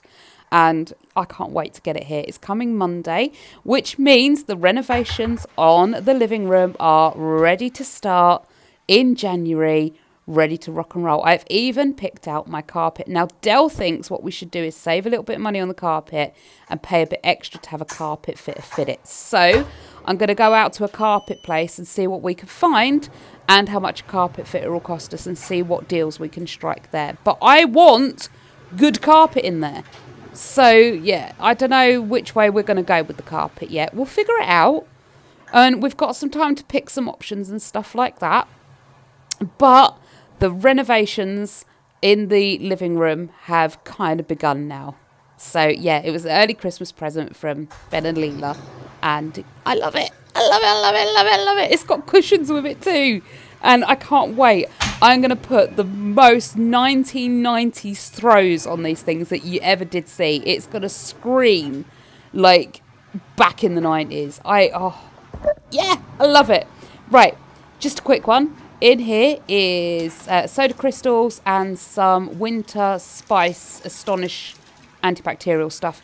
Down goes kettle of boiling water. Gorgeous smell. Cleans that pipe work out lovely. Beautiful. We do like it like that, don't we? So that's the kitchen done. And that is me for Monday. I'm going to let the sink clear of steam and get off to work. Now, this is Monday night. Yeah, I'm going to come home and I'm going to continue cleaning Monday night because I've got tomorrow off. I'm not entirely sure at this point whether my dad was coming down or not. I do remember having a phone call with him. And I remember him saying he was coming down on a Tuesday. But I couldn't remember if it was this Tuesday or Tuesday next week. Turns out it was this Tuesday. So it's a good job I started getting this clean done early because otherwise the house would have been a tip. So next week we've got the Christmas party at work. So probably next Tuesday I might be feeling a little bit sleepy, a little bit worse for wear. I don't know. Maybe I'll have a few drinkies. Maybe I won't. I'll see how I feel on the day. But that's why he came down this Tuesday. And I couldn't remember that. So I thought, well, if I get stuff done, at least it's done. So the full house clean was done on Tuesday this week. But obviously I've not had Wednesday to do the voiceovers and the edits and that because we've been out having fun. We've been out buying fireworks and buying sofas, and then I had to go to the reptile place. Then we had to go to Asda because we went Christmas shopping, but we forgot to buy the normal stuff like toilet roll and the sundry bits that we actually needed in Asda. So we've been back to Asda twice now to get those bits. Then we had to go to the local, like the little local one-stop place, because we had to get electric. We've got a key card meter. It's like a little key thing. And we had to go and top the key up. So we drove down to there, thinking that'll be a 5-minute job. We did that. We came back, put the key in the meter. No, got no credit. What? So we had to drive back to the little shop and tell them, you've done it wrong. There's no credit on the actual key meter now. Can you fix it? And he was like, yeah, no, of course. Plopped it in his machine. He's like, yeah, no credit went on, did it? I was like, no. So he's like, okay, fix that for us. Then we drove all the way back home. We've had to fiddle about with Decca to see if we can't try and figure out like how to help her and sort her out and if she'd take a tweezer feed. So we've had to deal with that. Oh, it's just been a whole rigmarole. We had to wait for Ben and Alyssa to wake up so we could go out in the first place. So we didn't actually get out the door till about 11 o'clock, which is pretty normal for us. I don't know if I mentioned either Craig's allergies. So Craig has had a blood test done to find out what allergies are going on. That happened, that was Tuesday as well, actually. Yeah, that was Tuesday. So it's been literally on my days off. There's so much to cram in. And I bet you guys are the same. It's like by the time you go back to work, you're like, hang on a minute, shouldn't a day off be a rest? I think I do more work at home on my days off than I do at work. And that's not because I is a lazy piece at work. I'll do my work at work. But honestly, you come home and you've got the housework to do. You've got the bills to pay. You've got maintenance people to chase up. Whereas at work, you're one person in one department. At home, I'm the CEO, the company director. I'm the manager. I'm the department head. I'm actually the worker. I am the engineer. I'm the first aider. I'm the fire marshal. I'm the prison warden. I'm the pet first aid. I'm putting so many hats on the minute I get back home. I feel like I'm underpaid. I swear, honestly, if you looked at my job roles, you would be paying me, I don't know, at least 50k a year. Time to climb. Yeah, time to climb. And because Alyssa's room's so small, you can't walk around the end of her bed sometimes. So you just have to clamber over it. It's ridiculous. Once it's clean, you can kind of walk round.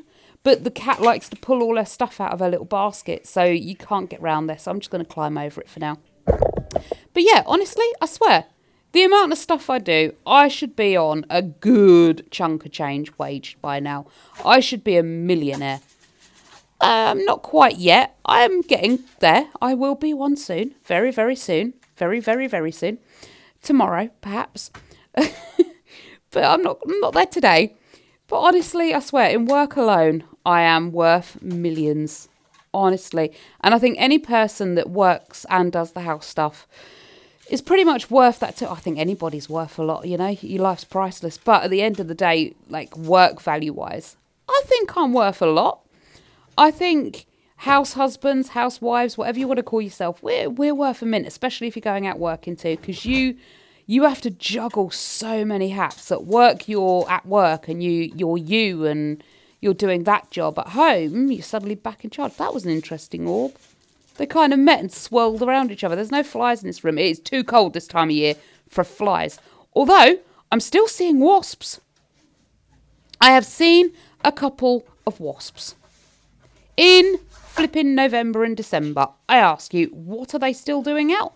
I know it is a little bit warm this time of year. It very much is a little bit warmer than normal. I mean, today it was 13 degrees. 13 degrees in December. That's not normal. Well, I suppose it is more normal for us now than it ever has been. A few years back, though, we had roses, actual rose flowers on our rose bushes on Christmas Day. Christmas Day. It's supposed to snow. It's supposed to be close to like bleak midwinter. It ain't nowhere close. Now to me, I think December is the start of winter. January is bleak midwinter. It's like freezing cold. This is the harshest it's going to be. And then February, we start coming out of it again. And that's not to say December's not cold and February's not cold, because it really is. I'm sitting here right now in my jumper, my coat, under a blanket, absolutely freezing in the bedroom. It's so cold. Inside the house is colder than outside the house. This house, I don't know why, it leaks heat and seems to radiate cold. But in the summer, it's the polar opposite. This house holds on to the heat like you wouldn't believe. Apart from the living room at the back, if you keep the curtains shut all day, it stays really cold in this house. This house is just cold 24/7. I don't understand it. We've had the cavity wall insulation stuff done. But this house is just cold, like all the time. It's freezing. Even in the summer sometimes this house is cold. It's kind of a blessing in the summer, but in the winter it's horrendous. The heating bill's astronomical. Every year I just simply think I'll save more. Like during the course of the year, I'll save more. Next year I'll have blinds and I'll have net curtains and I'll have big, heavy winter-ready curtains for all the windows. I will have big, heavy door curtains for both the front and the back door. But again, every winter I struggle to make ends meet and sort things out. Like, you have these great plans for your life, don't you? And you have great plans for the year or great plans to never end up back in this same situation. And then, no, it doesn't happen. Someone said to me it was because I share a lot. Like, I'll tell people what my plans are, my goals are, my dreams are, and all that. And the great thing about like the human race is that when you tell people like your hopes, your dreams, your goals, your aspirations and all that jazz, that there's a vast group of the human populace that want to bring you down. They don't want to see you succeed. So you go to them with this amazing golden gift of an idea and you're like, this is mine, this is what I want to achieve. And then they just attack it and destroy it with their negativity. And it doesn't happen. That much negativity going out against your idea forces it to kind of stop happening. Now, I don't know if I could do the opposite. Like, could possibly, simply through sheer grit and willpower and determination and could I actually combat their negativity and their fight against me? I don't know if I could, you know? Plus, I don't know how many people I'll have to go against. So, yeah, I think from now on, I'm just going to keep the plans for the future just shush. And people will see them as and when I achieve them. So, hopefully that will stop it being such a hard uphill struggle every single time I decide I'm going to achieve something. But I like to share this stuff. I like to say, look, these are my plans. But yeah, I think I'm going to try something different. How long it will last, I don't know. I know me, I'm an oversharer. I like the TMI kind of approach to life. Like, everybody pretty much knows everything that's going on in my life, the hows, the whats, the whens, the whys. And they know my plans for the future. I do kind of suspect that's why I've never got that far that quick. But, you know, I just don't know. Like Alyssa's room here, I have been meaning for weeks now to get the measurements for her room, get onto ChatGPT and be like, hello, ChatGPT, help me design this bedroom for goodness sake, because I can't do it. And get ChatGPT to do it, because I have got no idea what I'm doing. You know, there's been so many suggestions. A loft bed, one of them lift-up beds so she can have storage underneath it. A Murphy bed. There's been so many suggestions, and I appreciate you all trying to help. I do so much. Like, wow. But none of them seem to work. Like, the loft bed idea was a fab idea. I love that. A loft bed would just work so well. However, she's had a loft bed before. Both kids have had several different types of like high sleeper loft bed type things. Some have had wardrobes underneath and a chest of drawers. Some have had desks when they were in school.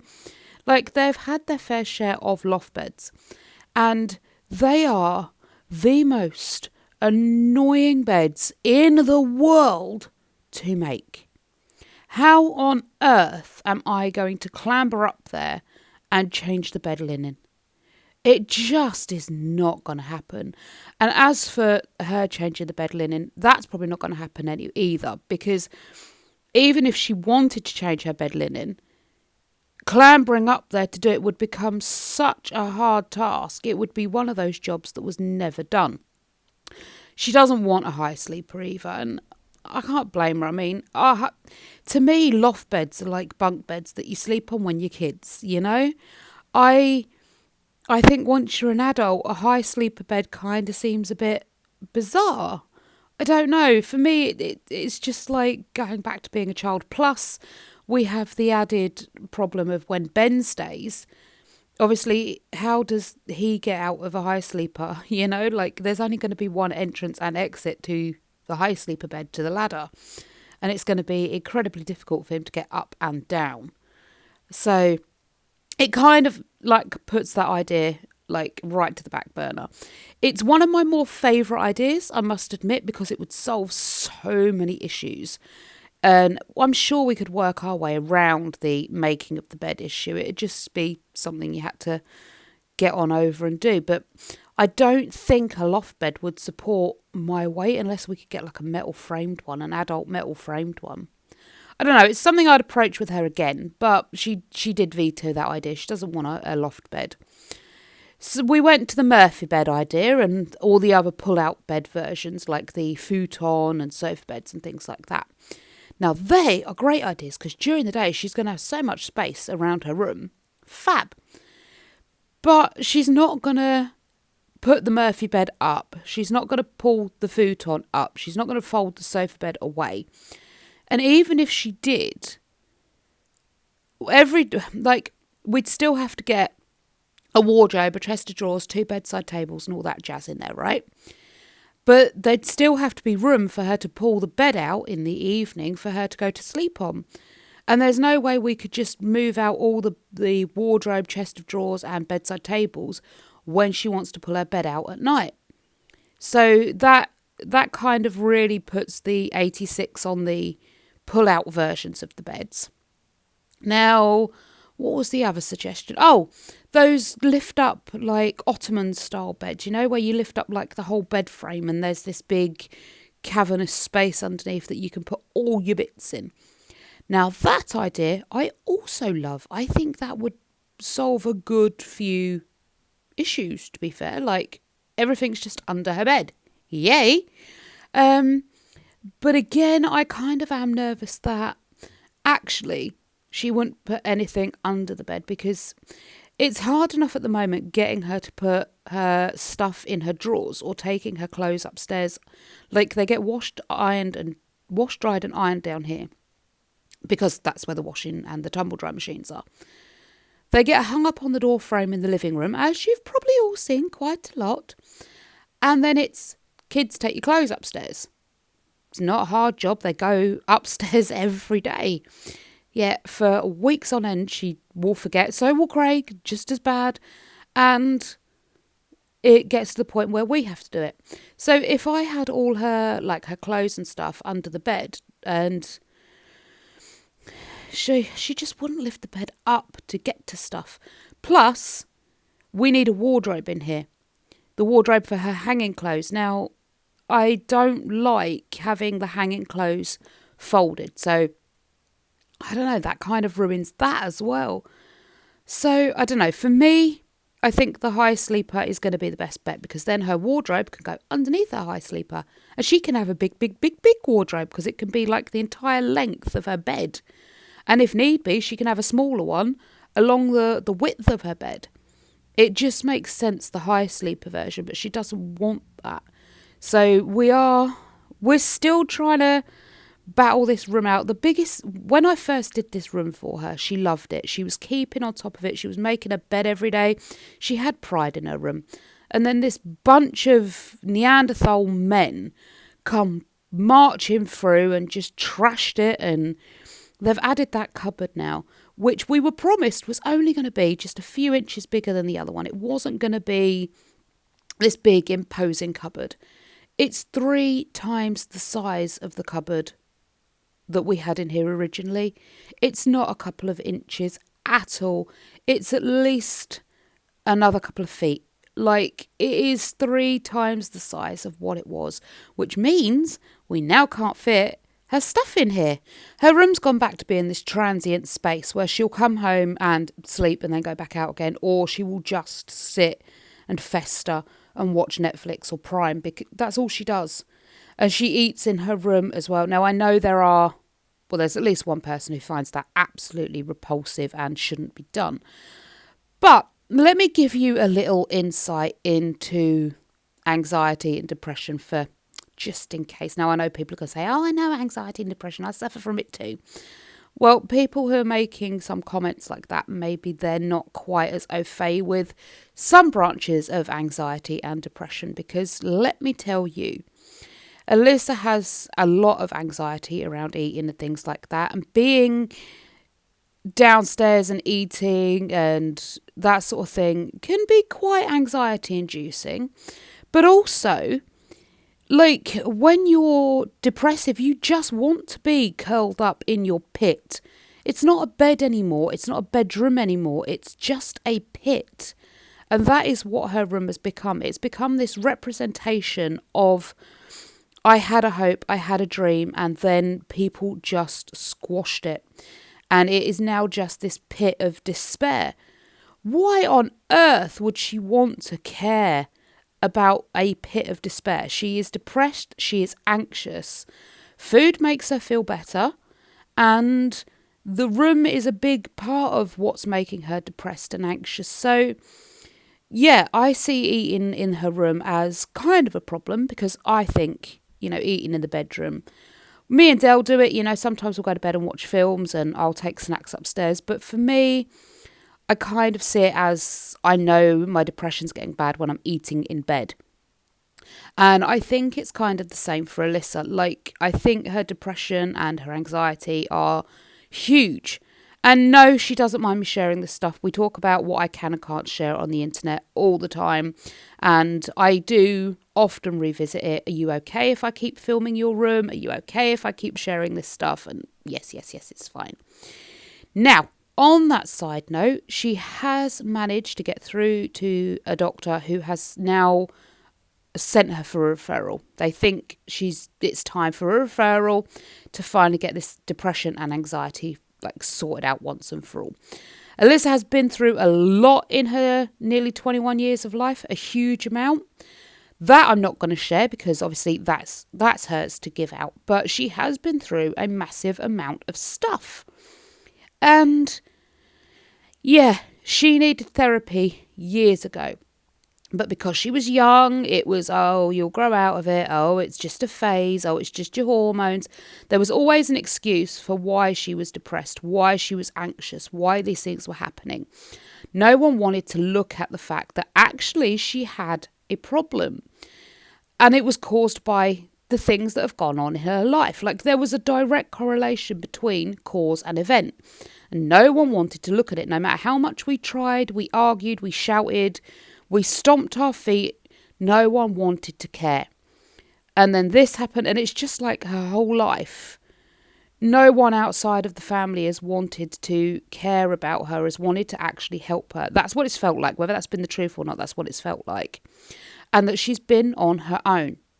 Now, finally, we got a doctor to actually listen, and a doctor to say, yeah, okay, something's wrong here. We need to get you an assessment. So she is on the list for a mental health assessment, and then from there, obviously, we'll go down whatever avenue is needed. And hopefully she can finally get the therapy she's been asking for, because she needs it the same way I needed it. My life is, I wouldn't say it's magically better, but my goodness, has my life improved exponentially. Like, I could never have imagined the changes that Andrew, who was my therapist, and the guy I saw before him,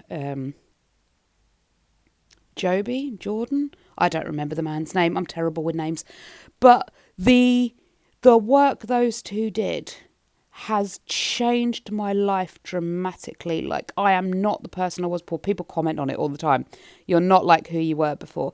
I still have flashbacks to who I was before, and I still struggle with things like I did before, but it's easier now. Instead of being in a pit of depression and misery for days, weeks, months, it's maybe hours. The last pit of absolute depression I had lasted maybe a couple of days.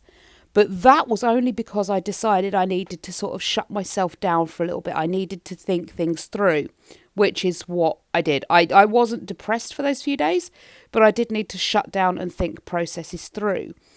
So, yeah, it's changed my life for the better. And I'm hoping that this will help Alyssa, and it will mean that she will have a bit more pride in her surroundings and herself, and we can help her improve this dramatically. Now, that being said, we do help and support her as much as we can, but we're not a team of professionals. Like, I don't have qualifications, and neither does Del. I've just been through enough therapy to know, like, little bits. But actually, a little bit of knowledge can be more dangerous than no knowledge at all. Like, you give people advice because you think, oh, I've got a little bit of knowledge, I know what I'm doing. Yeah, you can make things worse. So I'm very hesitant to give out, like, advice. But what I tend to do, and what I think, like, the majority of people should do, is be like, okay, so this is what worked for me.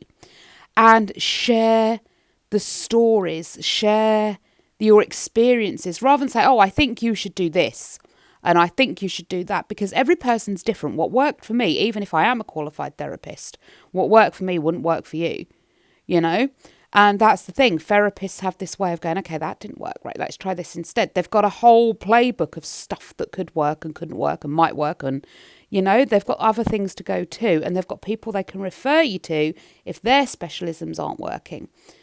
But so for me, I like to this is what worked for me. This is how I found it.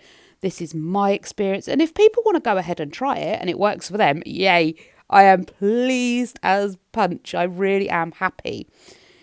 But, if it doesn't work for them, at least people can say, oh, well, that wouldn't work for me because I couldn't do that on that date, that time, or I couldn't do it that way,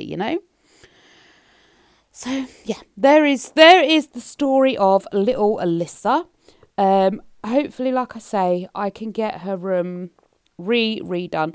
It was kind of always going to be a redo over anyway. I mean, if you remember when I did her room, we were kind of on like the third or fourth run of these people saying they're going to come out and do the heating. And I was like, well, I'm not waiting any longer. If they come out and they do the heating, then we'll redo the room. It's not a big problem.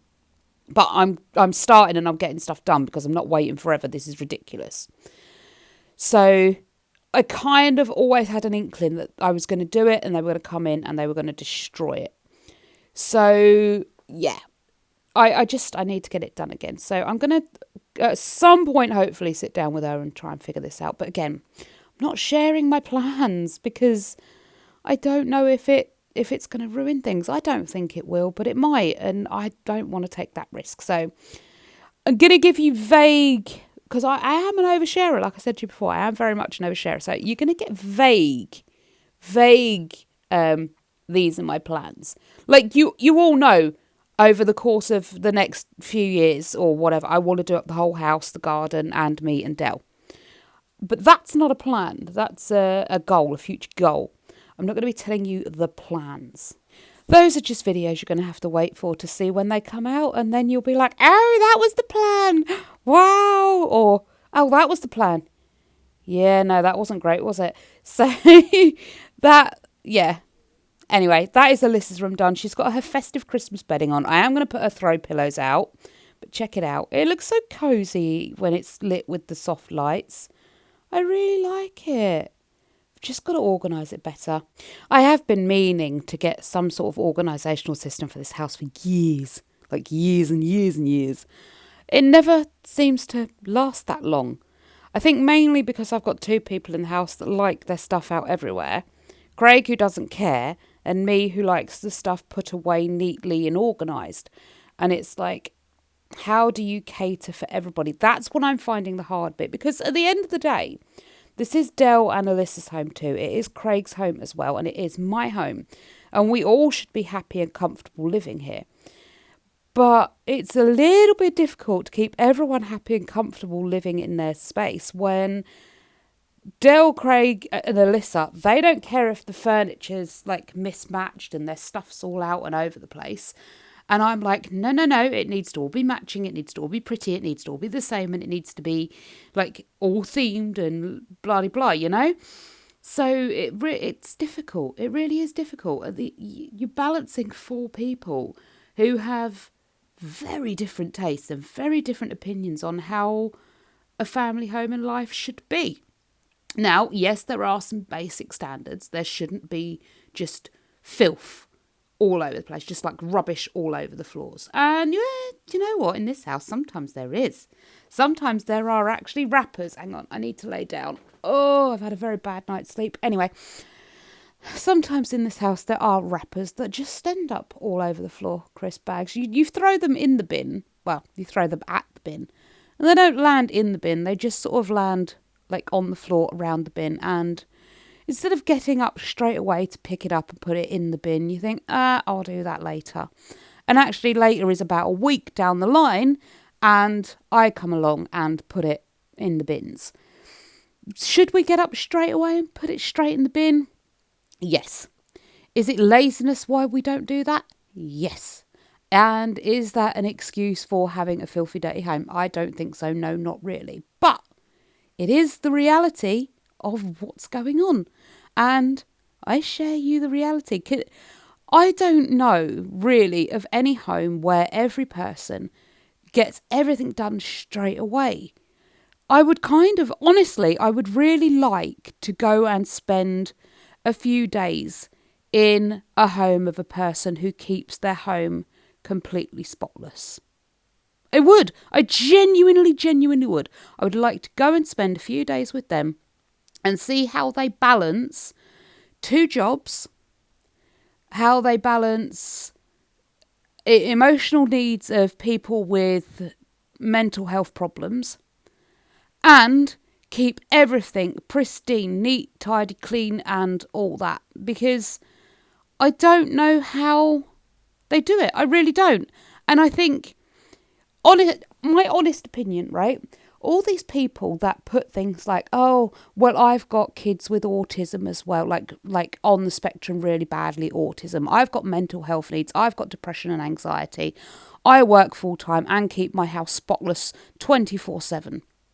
I'm like, brilliant. You're my role model. You're what I want to do. You're what I want to be. You've got time to exercise, look after kids with different abilities and or mental health problems. You've got your own mental health problems. You're working and keeping your house spotless.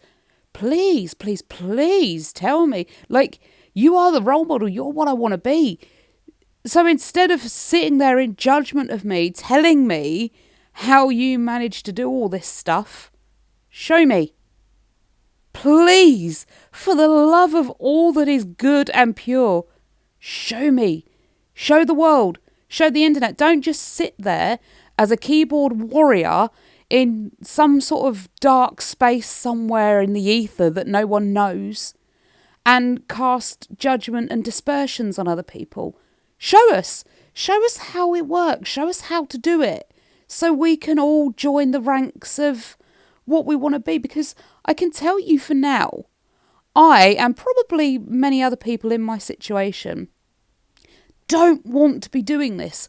I do not want to spend my days off scratching around, feeling exhausted, desperately trying to keep my head above water, holding down 2 jobs, cleaning up everything, dealing with my own mental health and that of my child and my other child's like autism and ADHD, trying to get diagnoses and doctor's appointments. You know? And yeah, Dell helps and things like that, but how? Show me how to do it all, please. I want you to. And I honestly, if you want me to come and spend a few days in your house, and I will be like, okay, I'll come, or I'll stay in a hotel near you so I don't have to stay in your home. But I want to see how you run that ship, How do you do all that stuff? Honestly, if people can't show you, I think they should like put their little hands down and stop casting dispersions. Because it's just like, prove it. Prove how you do it. Rather than sit there say I can. Anyone could say I can. You know? Prove it. Put your money where your mouth is. Okay, I'm going to switch back to video sound and have a chat with the dog. Alrighty, I can wait. I can wait. I can wait. I am. I'm gonna. Do you know, I can wait to Hoover as well. Do you want me to wait to Hoover? Yeah? Okay. Because I've got Hoover Craigland tomorrow and downstairs tomorrow and probably Alyssa's room again, so. Shall I do it all tomorrow? Yeah? Does that sound like a good idea? Do you think that's enough for today? I agree. That's enough for today. That's enough for today. Are you going to nap on the bed a bit longer? Is that yes? Yeah, okay. What, you want scratches?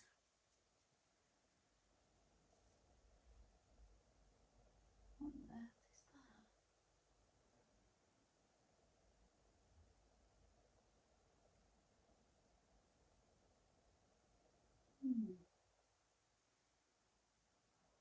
That's not good. So a while back, like months and months ago, I found what looked like a belly button scar on Woody's tummy. No cause for concern there. You know, everyone's got a belly button, right? We were all born once. And we just moved on, you know. It wasn't anything to be concerned about. It was just a belly button scar, or that's what it appeared to be anyway. It doesn't look like a belly button scar anymore. I'm going to show you a picture of what it looks like. There it is. It's just on the skin, and it stands, like the edges can be lifted up slightly and that sort of thing. Now, it could be one of two things. Well, it could be one of a good many things. I think 4 things it could be. We're unlikely to find out realistically before the new year what it is. We have been advised, obviously, to keep an extra close eye on it, like if it changes size. We're hoping it gets smaller. If this thing shrinks, I mean, obviously, we're still going to find out with the testing for definite what it is. But if it shrinks, it's more likely to be this non-serious thing. If it stays the same size, it's more likely to be the non-serious thing. But if it gets bigger, it's likely to be the more serious thing. At this point, it could just be a skin tag. It could just be a blemish or some sort of cyst. We just don't know. We've got to wait for, like I say, for tests and stuff like that. But yeah, they're unlikely to be this side of New Year. But he's not in any pain. He's not suffering. It's not causing him any grief whatsoever. So, you know, we're happy that he's okay at the minute. But it did, like I say, it caused a bit of a concern that day. And it was like, okay, we are shutting down on the cleaning and filming because we've got that to deal with. And yeah, me and Del discussed it at length and what we should and shouldn't be doing and when we should do this and do that and on all the other business stuff. So yeah, it got a little bit kind of yesterday. I say yesterday. That was Monday. That was Monday evening. Was that Tuesday evening? No, it was Monday evening. Yes, that when you saw that. This is now Tuesday morning. Tuesday. You see how this spreads over a good few days because I just can't get my bottom into gear? I don't know because I filmed a whole load of voiceover and then as I press stop on the recording thing to stop the recording and save it, my phone just deleted it. Just went, no, you don't need that no more, and deleted the whole lot. So I don't know if I've spoken to you about this or not. If I have, apologies. If I haven't, it's the first time you're hearing it. I would like you guys to set me times for each room. Like, how long is it reasonable to spend cleaning each room? Because I could spend... Mind you, I don't spend that long in each room anyway. I think the bedroom, even while making the beds, took me maybe half an hour, 45 minutes. I think it just feels longer because I'm watching it and voiceovering it and editing it. So I go back over the same clip about 5 or 6 times. So I am going to start doing some speed cleans though, to see just how fast I can actually do a room and see if I can get my cleaning quicker. Now this duvet cover is about to cause me some infinite problems. It really slowed me down and drove me wild. It really did, but you're going to find out why in just a second, so keep watching. What on earth? How is there bubbles of tissue in the duvet? Oh, it's like it snowed. You don't want a snowy duvet. The little bobbles were going absolutely everywhere. I didn't want to take the sheet off and shake it or shake the duvet because even when I tried it was going absolutely everywhere. It was just a nightmare. I was cleaning it up for absolutely ages and ages. It was like it snowed in the bedroom. Right, if you get into bed tonight and there's crummies, it's not crummies. It's tissue paper. Somehow it's ended up in the duvet.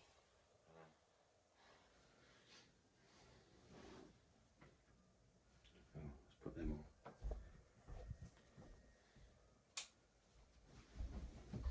Light enough for Christmas. Yeah. That's a big help. What's a big help? Putting the lights on for Christmas. Yeah. Yeah. Looks festive now. All lit up. Yeah.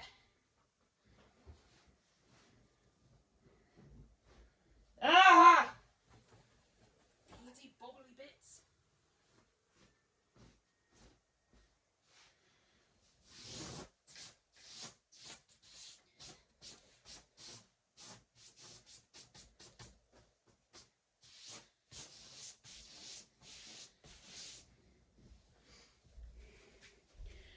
Well, clearly Dell doesn't do subtlety. Now, perhaps I should have been a bit kinder and just said, could you help me? Because this is going to take me forever if you don't give me a hand. I need to shake this off and clear the bits of bobble paper and try and get the duvet laid straight. How on earth has that happened? Still, plus side, I wanted festive bedding. I now have festive bedding.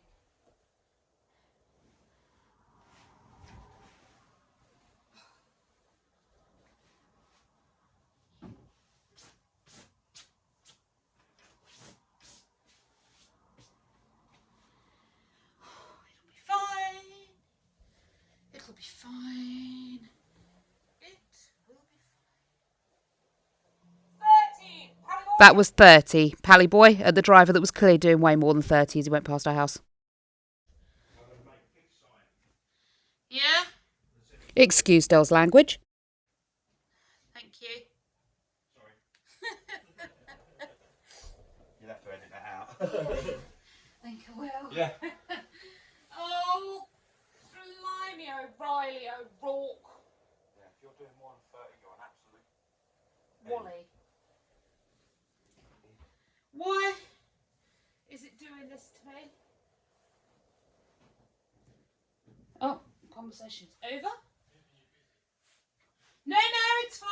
I don't intend to actually speak to you. You can go away. Yeah, I realised. Now, again, that was kind of sarcasm. Dell kind of gets when I'm being sarcastic and when I'm being serious. That was sarcasm. It kind of was also me actually asking for help without actually asking. And again, if I'd have been more straightforward and been like, could you please give me a hand? I'm getting really annoyed with this duvet and it's taking forever. He probably would have helped. Well, no, I know he would have helped. But yeah, sarcasm was just easier at that time. I mean, at the end of the day, I was spending what felt like hours cleaning these stupid bits of bobbled tissue paper off of the bed. I don't even remember there being tissue on the bed when I took the duvet cover off in the first place. I mean, I know Dell's always blowing his nose, but I'm sure there wasn't any on the bed when I took the duvet off. So how did it get in there? I really don't know. I don't genuinely know how it ended up, but it did. And I was the one that had to clean it up. Hours, well, not hours, it felt like hours of cleaning this stupid sheet and this duvet. To be fair, I got most of it, and we didn't notice anything when we went to bed Tuesday night. So it obviously didn't cause too much of a problem. And all the crummies have now gone off the bed. So we're all good. We're all good. And I'll just make doubly sure that there's no, I'm not. I'm just going to throw it all in the washing machine again. And there'll probably be more tissue paper on the duvet or in a pocket again in the future. You'd think, though, wouldn't you? It's tissue paper. Surely going through like an hour and a half of machine washing cycle on a hot wash, because it's the bedding, obviously, so it either gets steamed or it gets like 90-degree boil wash kind of a wash. You'd think tissue paper would disintegrate, right? It would completely turn into a non-entity. But no. No, somehow it balls together and becomes this mighty strengthening thing that can't be destroyed and just will stay forever on your bed covers or in your pocket. Like, I'm sorry, but you can put your finger through some of the tissue paper, can't you? How on earth does it survive a 90-degree steam wash for an hour and a half? Like, please, people, tell me how it manages it. It's one of those mysteries of the world that no one, I think, is ever going to be able to figure out. Certainly not me. Certainly not today, because I have no clue. Like, how does it survive in your pocket of your jeans? I don't know. But I bet you, if I put a piece of tissue paper in my pocket and I was like, this is like, if I got some sort of celebrity to sign it, and they only ever signed that one thing, celebrity that never signs anything, signed this one piece of tissue paper, and I had it, and it accidentally got left in my jean pocket overnight, and I put it in the washing machine, I bet you that would disintegrate, wouldn't it? Piece of tissue paper worth like £20 million, that would disintegrate in my jeans pocket.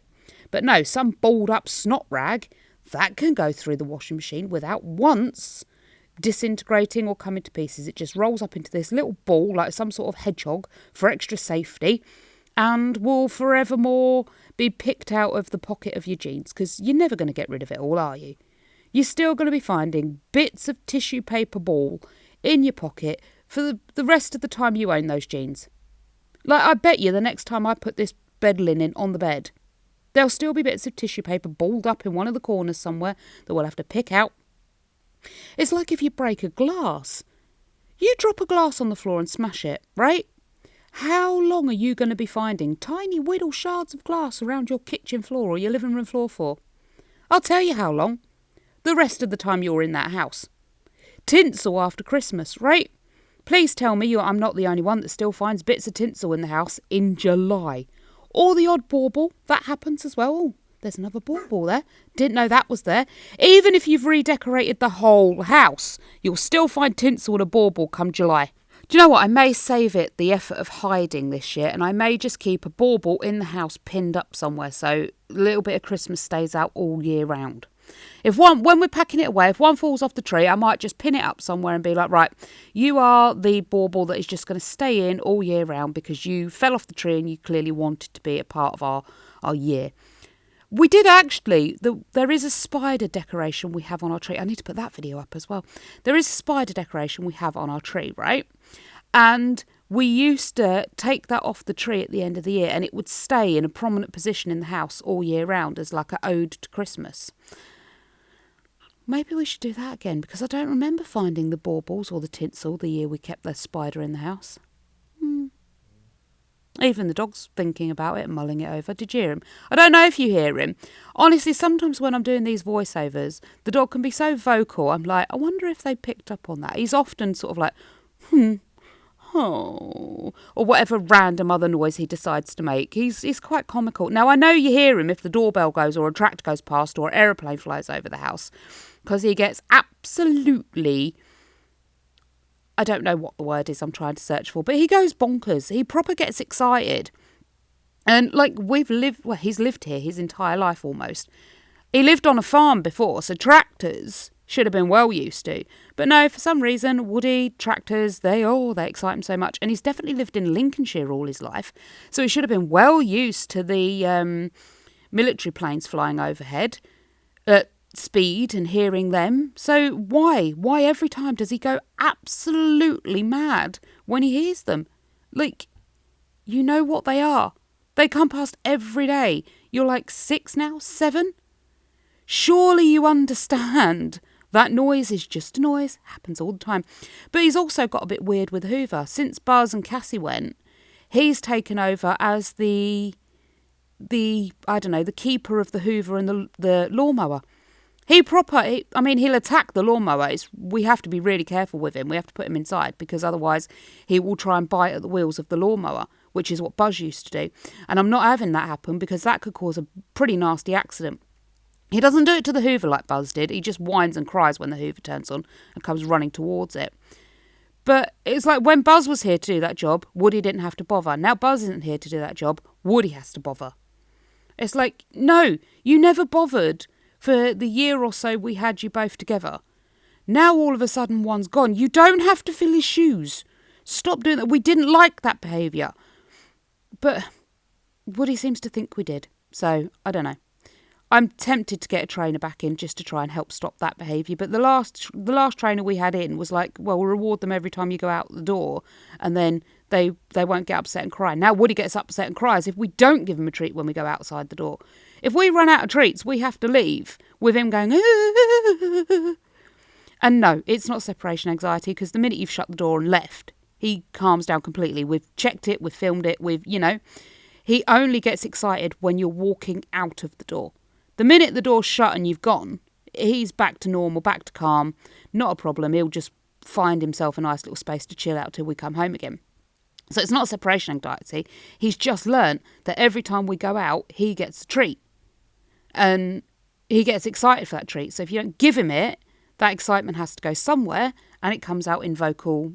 I can only say vocal stimming, really, because that's kind of what it is.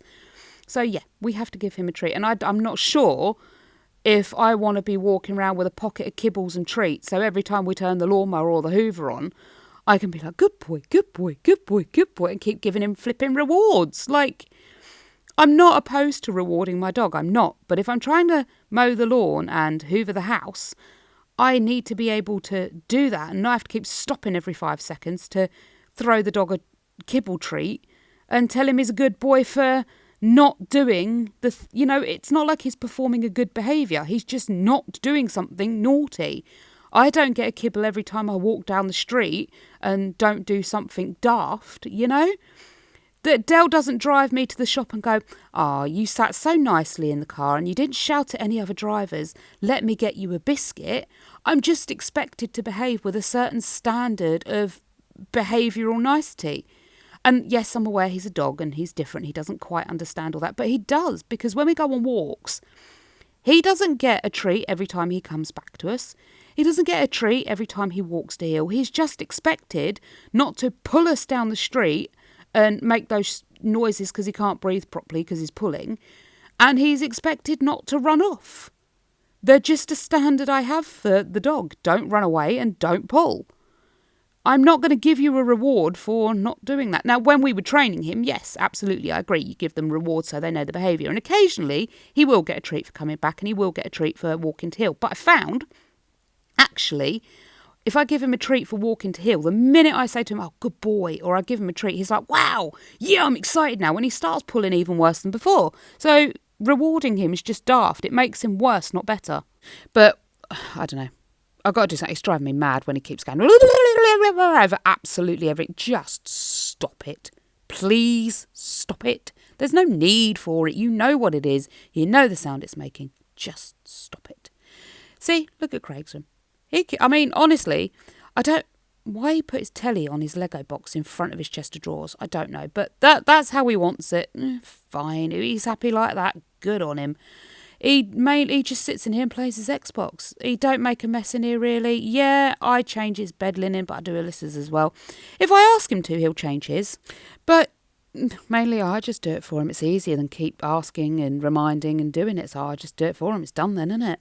Anyway, that's his room. I've got to put his little basket back down where it belongs, but that's me. A full house clean for a change. I'll see you all in the next video. Bye for now.